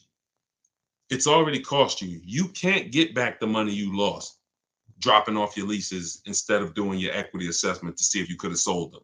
You can't get that money back. You can't get back the money you overpaid on these cars. But what you can do is change what you're going to do moving forward. If you change what you're going to do moving, that's all we can control. We're not going to cry over the past. All we're going to do is change what we're doing now. So if you want everything I teach in one place, grab my new digital book in my TikTok bio, in my Instagram bio. It's called Car Shopping for People That Hate Car Shopping. If you're like Deshone, that is me. I hate it. Then you are going to love this book. It'll be in your inbox in a few minutes, and it's 75% off. So if you go to that bio, as long as the timer is not at 0, you get it for 75% off, and it's everything in there, everything you're going to need. High mileage driving, leasing, purchasing, buying used cars, buying new cars, extended warranties, tire and wheel, everything is in there. And you'll have it in one spot. So the book is normally $97, but if you go get it now, you can get it for 75% off. All right. I don't see the book on YouTube. Here you go, Reem. Let me know if you see this. Let me know if you see this link. That comment that I just posted. Let me know if you can click that link, or you go to deshonesbook.com. I didn't have the banner up. And some of you may be watching like you might be watching on a TV. If you're watching on YouTube, you could just scan that QR code with your mobile phone and it'll take you to it. All right, so get your 75% off, and I will see y'all on the next live. We'll keep this going. Just make sure that you are telling everybody you know. You're going to run into somebody that's shopping for a car. You can't go outside of your house without tripping over somebody who's shopping for a car. Make sure you tell them, are you following Deshone? If not, they could be in trouble. And really, when you learn and you start doing this, you're going to tell them you are in trouble. Because if they're shopping that old way, they're in trouble. First one's from Facebook. We're taking questions from every platform, but this is Facebook. I have a 2018 MDX, 60,000 miles on it. Live in a small town. There are 2 recalls going on for the transmission and fuel pump. I can get one crankshaft done this week and looking to sell the car. Feels like it's a lemon and have other cars. Well, I mean, a recall is not necessarily doesn't necessarily make it a bad car. So if you're experiencing issues, then that's different. But you know, a recall, a lemon is when the same thing keeps going wrong, when it goes wrong 3 times. So I mean, don't always take a recall as it means it's a bad car. I mean, these cars are built, computers, things go wrong. Key is recall comes in, they fix them, and I mean, tons of cars have had recalls. Doesn't mean it's a reason to get rid of the car. 60,000 miles on an MDX, you know, that's not a reason to get rid of the car. Now, if you secretly want to get rid of the car, that's a different story. All right, this is TikTok. Best way to buy an E-Class right now, new or used. You got to figure out whether you're leasing or purchasing. If you're leasing, you know, you got to go deeper. And what I always say, we always teach, if you've been on a broadcast with us before, if this is your first time on a live with us, type 1. If this is your first time on a live with us, type 1. I want to see how many. All right, we got a lot of people typing 1. Okay, so something that we talk about that you'll learn is if you're not keeping your cars 8 years, you should be leasing. It's not even a question. And I'll prove that to you over the show. Some people who've been on here, who've been learning from me and learning about the math, have known that. But and I don't care what you were taught. If you stay around long enough, you'll find out that what you were taught has cost you a lot of money. And so that's the first question: is when you say best way to buy an E-Class, you need to determine how long you're keeping it, because you need to see if you're going to outlive the depreciation. And that's for long-term people, 8, 10, 12 years. So if you're keeping it 8+ years, then you should be buying. If you're not keeping it 8 years, then you should be shopping for a great aggressive lease on an E-Class, getting multiple offers. We get at least 5. We will never buy a car. If someone learns from me and you use my stuff, we will never buy a car without getting 5 offers, because they're going to be $3,000 to $5,000 different between the offers minimum. This one's Instagram. I was told put a $500 deposit for a BMW I built. Do you agree? Well, there's 2 things there. And I always say, y'all, as y'all tap in, someone's going to ask the same question you have. No matter what you think your situation is, there are lots of other people in the exact same situation. So you're going to most likely hear someone ask the same exact question that you wanted to ask. So $500, a deposit on a vehicle is very normal. Could y'all keep tapping the screen on TikTok, keep running the likes up? I appreciate y'all. But what you need to know when you're ordering a car is you need to make sure that you have negotiated your price up front.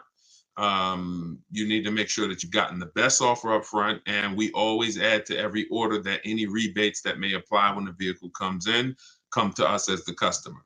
You cannot negotiate once the vehicle comes in. You've lost all your leverage. The time to negotiate with an order is before you sign an order. And again, we always get 5 offers because you just don't know who you're dealing with. And one dealer is always going to beat their competition when you start getting multiple offers. Okay, can you trade into a lease? Great question. Yes, many of you will find out. This one's from YouTube.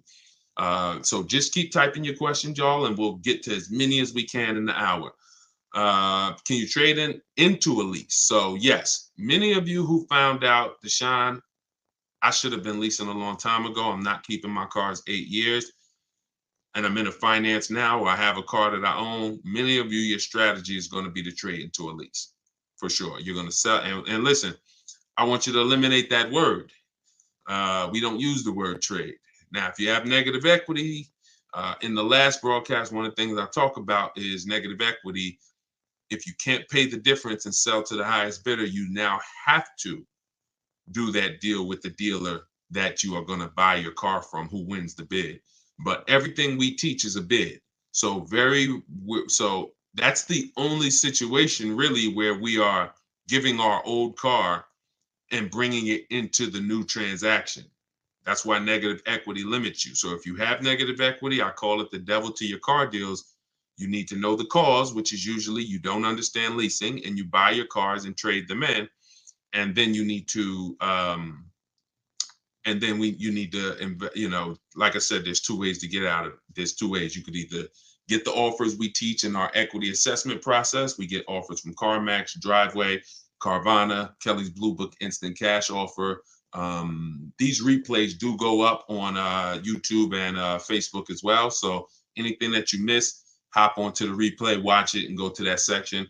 Subscribe to the YouTube channel, because what we're going to do in the next coming weeks is we're going to start timestamping the questions.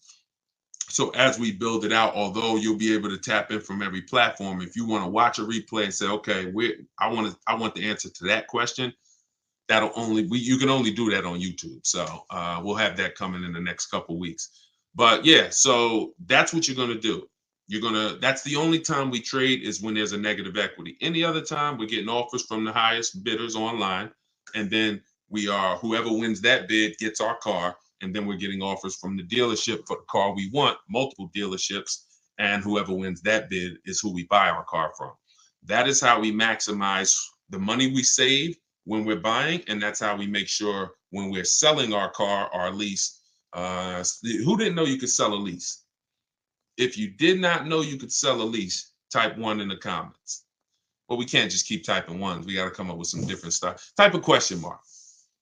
You didn't know that you could sell a lease, or you didn't know, here's another one. You didn't know you could sell a car while you still have a loan on it.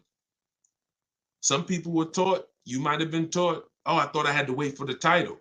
I didn't know I could sell a car, because I would have people walk into the dealership and say, Deshone, that's the new one right there. I'm like, yeah, that's the 20, whatever. Just getting, okay, I got 4 more payments. As soon as I pay off mine, I'm coming to get that. Horrible. Now I sit that person down, try to educate them on leasing, because you're running a race, paying off this car, and as soon as you pay it off, you're going to start a whole nother race on another car. So yes, you can certainly. We never, now look, every lease doesn't have equity. So let's be clear on that. But we never return a lease to a dealership without doing an equity assessment, because many of you, unfortunately, especially all through the pandemic, you were taking leases back, and you were giving leases back that had money in them, or you were saying, okay, I know I have equity, but you got to work a deal for me. We don't let someone tell us how much equity we have. We get our payoff, and then we call and we get offers for our car. And we get our payoff from our bank or leasing company, and then we call and we get, we go online, we get online cash offers. That tells us how much equity we have. We don't let a dealer tell us how much equity we have at all. All right. This one's TikTok. Nissan said I can't sell my lease to anyone other than them. No, you can. Okay. See how wording, here's what's important about wording. Your third party restriction means you can sell to any Nissan dealer. So what we do after we get our online offers, we call and we get bids from Nissan dealer used car managers. It doesn't mean, you go in and you talk to one dealer, or the dealer you bought your car from, oh, they said I can't sell to anybody but you. First of all, every Nissan dealer is independently owned and operated. So what I want you to know, if you've ever thought that, some people didn't know, you're not going to, these dealers are all owned. See, when you think all of these Nissan dealers are one, that's why you don't make them compete. See, you've been taught, or you've been schooled to think, yo, these are all one dealer. Every Nissan dealer I drive by, that's Nissan. That's why some people say, I won't do business with Nissan. Had a bad experience with that dealer. They're all different. They're all independently owned and operated. And that's why when you start using what I'm teaching you, which is making people compete, you're going to see how different they are. Oh, this one's trying to beat this one. These 3 right here are all high. Matter of fact, all 5 of y'all are high, but this one over here that was 45 minutes away, he beat the price on all of y'all. That's what you got to understand. These dealers are independently owned and operated, but they've trained you to make you think they're not, so that you just keep coming to the one that's closest to you. But yes, we make those dealers, when we have we've had tons of people sell vehicles with third-party restrictions. You get bids from used car managers, because your Nissan might be worth 15 to this Nissan dealership. To this Nissan dealership, it's worth 16. To this one, it's worth 16.5. To this one, it's worth 17.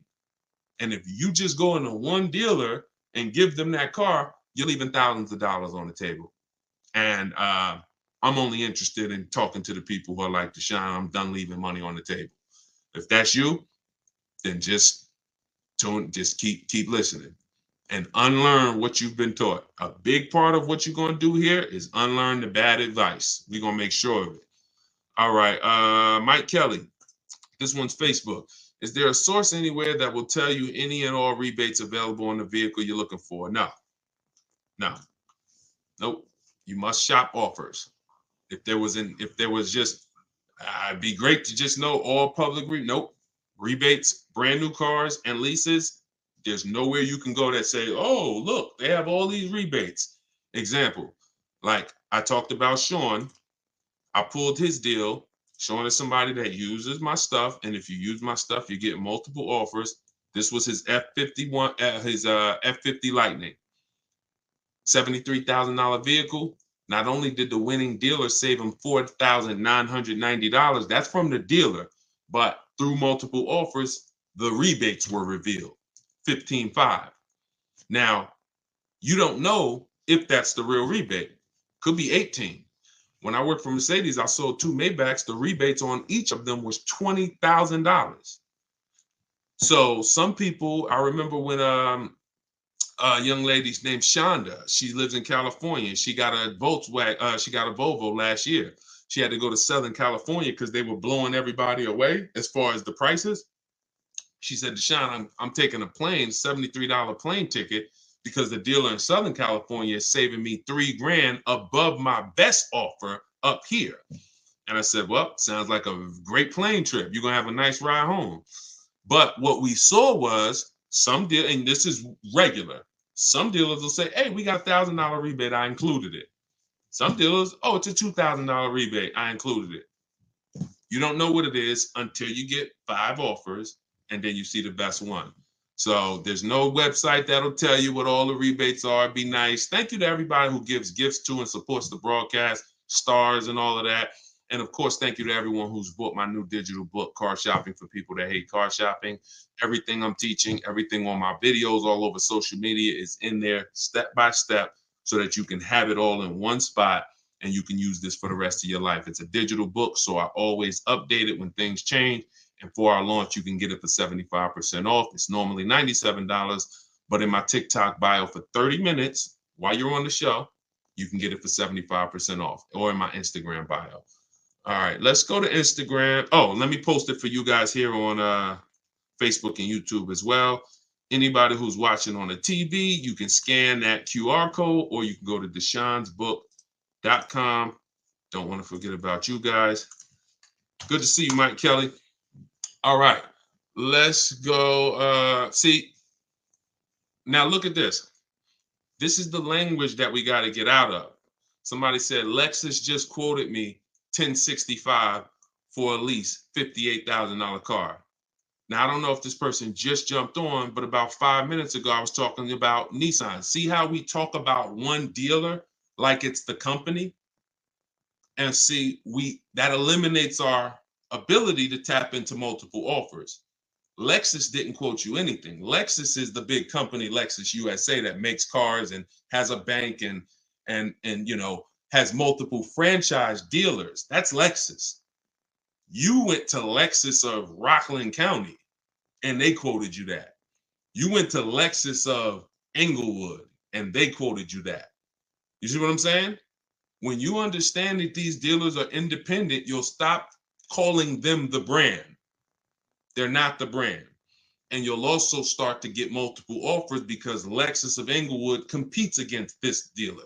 And so we will never buy a car without getting at least 5 offers, because 80% of dealers are overpriced. 80% of dealers will sell you a car 3, 4, 5 grand above what their competition will. 10 grand, doesn't matter, as much as they can get. 20% will blow their competition prices away. And that's who we find, and that's who we buy from. And we do that right here from home. Now, you're welcome to do it the manual way. You can call a bunch of Lexus dealers, ask for the sales manager, get multiple offers, tell them everything that you need so that they can give you a quote. You're more than welcome to do that.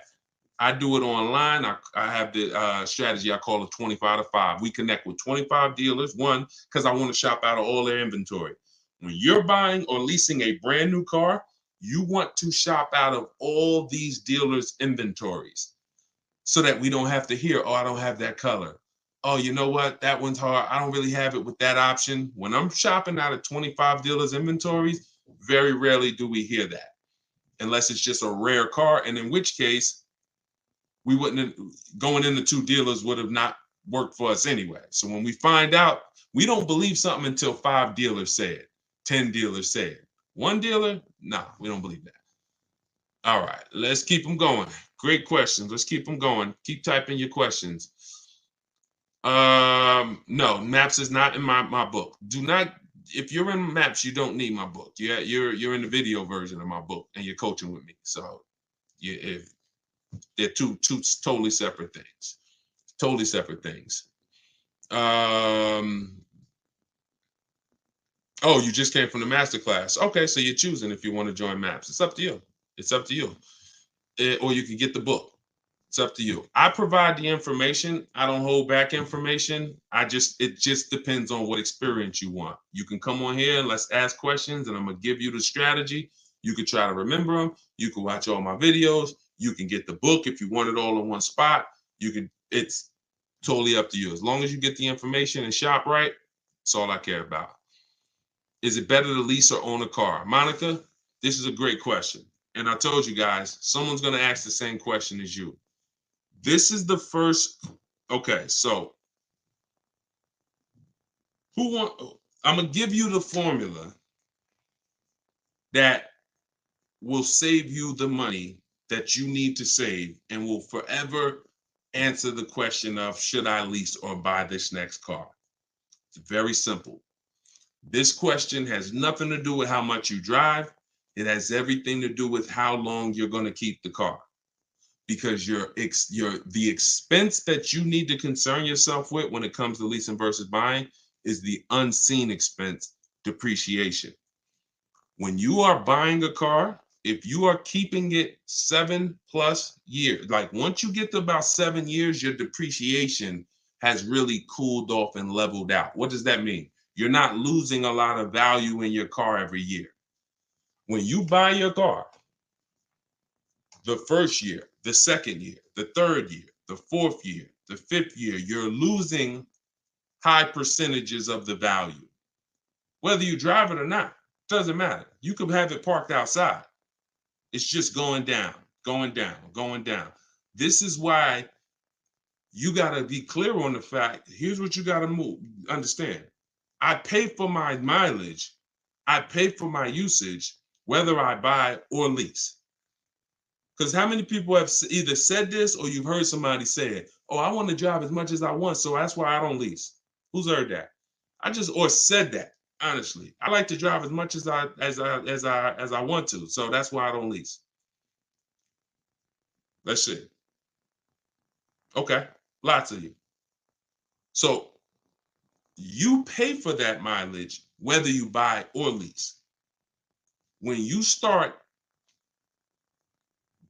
realizing that, now your mission is going to be, if I pay for it whether I buy or lease, which one do I pay less for?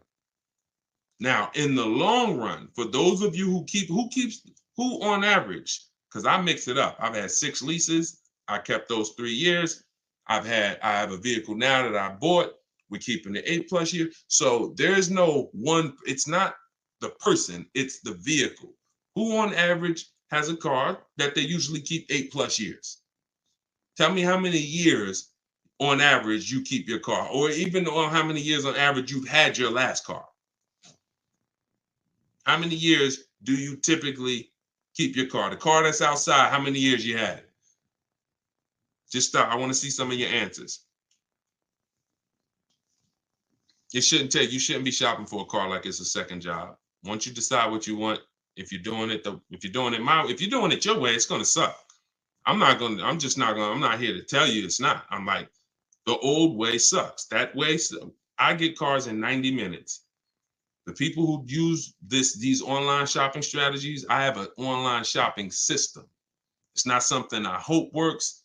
I've worked with 1,700 people since 2021, personally, in my video library program. That's outside of the book. Thank God, we're putting thousands of books in people's hands. There's thousands of people that are going to be using this. It is not going to take them hours or even days. No, that's over. But the old way, yeah, takes a lot of time, and you still may not get what you want. Okay, so I see 3 years. I see 3. I see 15. I see 10. I see 10. Okay, let's see. I see 10. I see 2. I see 12. I see 8 and 12. Okay, so the question is, how many years have you kept the car that you have? If you're not keeping your car 8 years, then what's happening is you're losing so much value. And here's what's happening. When somebody like Charles is on the screen right now. If you're on any of the platforms that I can broadcast the picture, then you'll be able to see it. He's shopping. He got a Hyundai Palisade. This is top 10 most popular vehicles, especially all through the pandemic. This was top 10 most popular vehicles, big SUVs. People were paying, and you may have. You may be like, Deshone, I got a Palisade. I paid $3,000 over sticker. I paid, 5,000 over sticker. I've heard people were charging 10 grand over sticker. So he's leasing this vehicle. He said, I reached out to 35 Hyundai dealers. I have something in my book. I call it the 25 to 5. So you might be like, Deshone, how did he reach out to 35? Took him about 30 minutes. We do this all from home. He's using my copy and paste templates. He said, I reached out to 35 Hyundai dealers. I got 10 quotes back. The offers range from, and this is important because when you properly shop offers, you're going to see a big spread. If you don't see a big spread when you're shopping offers, you did not shop right. That's used cars. Whenever I'm buying a used car, the car I bought, it was 31 grand. I saw vehicles from 31 up to 37, 38. When we shop offers, you should see a $3,000 to $5,000 difference between your best offer, who wins the bid, and your highest offer. That's when you know you shop correct. So he said the offers were between 1.23 and 1.66. I'm a high mileage driver, so he adjusted mileage after, but his payment on a $48,000, $48,595 Palisade is $597. They told you that leasing was like renting. One of the worst things you heard. Who's heard that? Leasing was like renting. Renting a car is hundreds of dollars per day in most cases. Leasing a car is pennies on the dollar when you get great leases. And don't pay attention. He gave them $597. We always shop our lease deals with only first month's payment due at signing. So don't listen to the advertisements. Don't listen. Pretty much, if you're going to do what I'm telling you to do, you got to stop listening to everything but me. And that's not egotistical. Try what I'm telling you. But if you start listening to people, oh, it's no deals out here.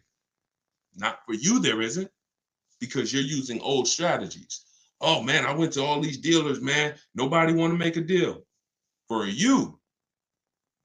Oh, I saw a commercial that said to lease a Hyundai Palisade was $497 a month, and I had to come up with $4 grand plus taxes and fees.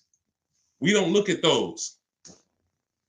So for real, if you're going to do this and you want to save the money that Charles is saving and that a bunch of other people I'll show you are saving, you can't listen to none of that stuff. None of that is deals. That's noise. Deals are not advertised. This, they will never advertise. You will never see, come drive a Hyundai Palisade, $50,000 vehicle, $597 a month, no money due at signing, and that includes tax. You'll never see it. That's a real deal. Real deals are not advertised. And if you're not keeping your cars 8 years, somebody like Charles, who's learned to lease, he's paying so much less than you. So there's two ways to win with buying cars. You're either going to keep them a long time, 8+ years, so you can outlive all this depreciation, all that money you're going to lose, or you're going to get great lease deals. But there's this group of people you're stuck in between. You like, some of you buy and keep. Look at all the people on here who put 10 years, 10 years. Those are people you won. You kept a vehicle 10 years, even if you overpaid for it a little bit, you still won. Because the long-term wins, the long-term value will exceed anything that you might have overpaid for. Now, if you got a crazy deal and crazy huge discount, even better. Those are the people who will win. But the leasers who get great lease deals, you win. But the people who you're stuck in between, you buy your cars and then you trade them in. 2, 3, 4, 5 years, 6 years. You haven't picked a side. You won't lease and then you won't keep. And you're destined to lose if you're in there. There's another group of people who are losing. You lease and then you buy the vehicle. Stuck in between. You're losing. And it's time to stop. Because, well, anyway, let's go. Let's keep the questions coming. Somebody on Instagram said he can't hear me. How's the volume on Instagram? Can y'all give me a clear? Is it him or is it me? Let me know. All right, come on. Let's keep the questions rolling. Have any bad credit questions been answered yet? There's no bad questions that have been asked. Okay, good. It's clear. So check your audio, man. Check your audio. What credit score do you need, and what is your, and well, in my book is a plan for every credit score. Like if I couldn't lease, I'd be setting myself up for a lease. If I needed a vehicle right now, well, first of all, let's say I don't have the credit to lease right now and I don't need a vehicle. See, who knows that there's a very big difference between need a car and want a car? Who knows that? Very big difference. Sometimes you could mix those up. Yeah, I want a car. Do I need a car? That's different. If your car was stolen, totaled, you need a car. If you're just like, you know what? I'm looking around, I want a new car. You want a car. Now, if you have the credit, great. But if you know that based on what you're going to learn or what you've learned so far, I've got tons of broadcasts. We've talked about leasing. We're never going to stop talking about people who don't keep their cars 8 years. You're breaking the 8-year rule and you should be leasing. If I could qualify for a lease and I needed a car, I'm getting an inexpensive car that I can use to build credit. That's my only it's only two purposes for that car. If I know I should be leasing, Deshone, I want to drive these brand new cars. I want to pay these pennies on the dollar. I want these low payments and everything, but my credit's not there and I need a car. Then I'm getting me the least expensive car I could get a loan on. It's going to be for two purposes: to get me where I need to go and to build credit so I can lease in 2 years. Now, if you go out and you get a $20,000 or $30,000 car and pay 20% interest rate on it, you won't be leasing in 2 years because that car is going to have so much negative equity. When in 2 years, when you go to try to switch it and sell it, you're going to see I owe too much, and now that's going to blow out my lease deal. I would have got a great lease deal, but I still owe daggone $23,000 on that Scat Pack that was 9 years old with 90,000 miles. It's your choice. You could set yourself up or you could set yourself back. All right. Let's go. We're paying $20,000 down on a new car for $55K. Be advisable. Nikki, great question. Nikki asks, I always say, y'all, if you stay on long enough, somebody else is going to ask the same question you have because many of you are in the same situation. There's no one on here. I don't care what you think, your situation is not unique. It's not unique. Millions of people a year buy cars. And many of you are in the exact same situation. So you're going to hear your question. Now, she said, would paying 20 grand as a down payment on a brand new car for $55K be advisable? If you plan to keep the car 8+ years, then sure. There's nothing wrong. See, I want you to look at down payment money when you're buying, like paying cash. People weigh it the same. What's the rate? What am I doing with my money? So let's say the interest rate, before we buy any car, we always check to see is there any special interest rates. 0%, 0.99%, 1.99, especially in the days where interest rates are high. We check this. We check this anyway, but it doesn't matter. Interest rates could be super low. We're still going to check this.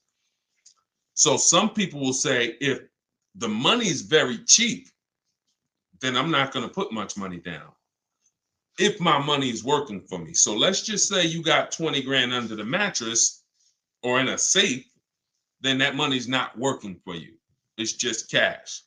So you may not care about throwing it at the car.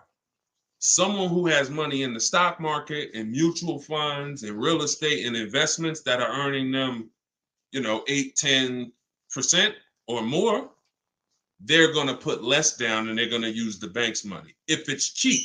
Now, if the bank's money is expensive, 6%, 7%, 8%, then whether, in those cases, it makes sense to not use any leverage because the money's expensive. So if I was buying and money is expensive, then I'm going to put as much money as I can down. I'm going to look to pay off the car, but only if you're keeping it 8 years. If you're not keeping this car at least 8 years, then you're about to lose a ton of that money. 20 grand, you're about to lose a ton of that. A ton.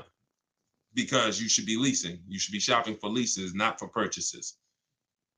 We must, if your goal is not to be one of the people on here, when I ask how long have you had your car and they put 9, 10, 12 years, if your goal is not to get to that level, because at that level, you've outlived depreciation.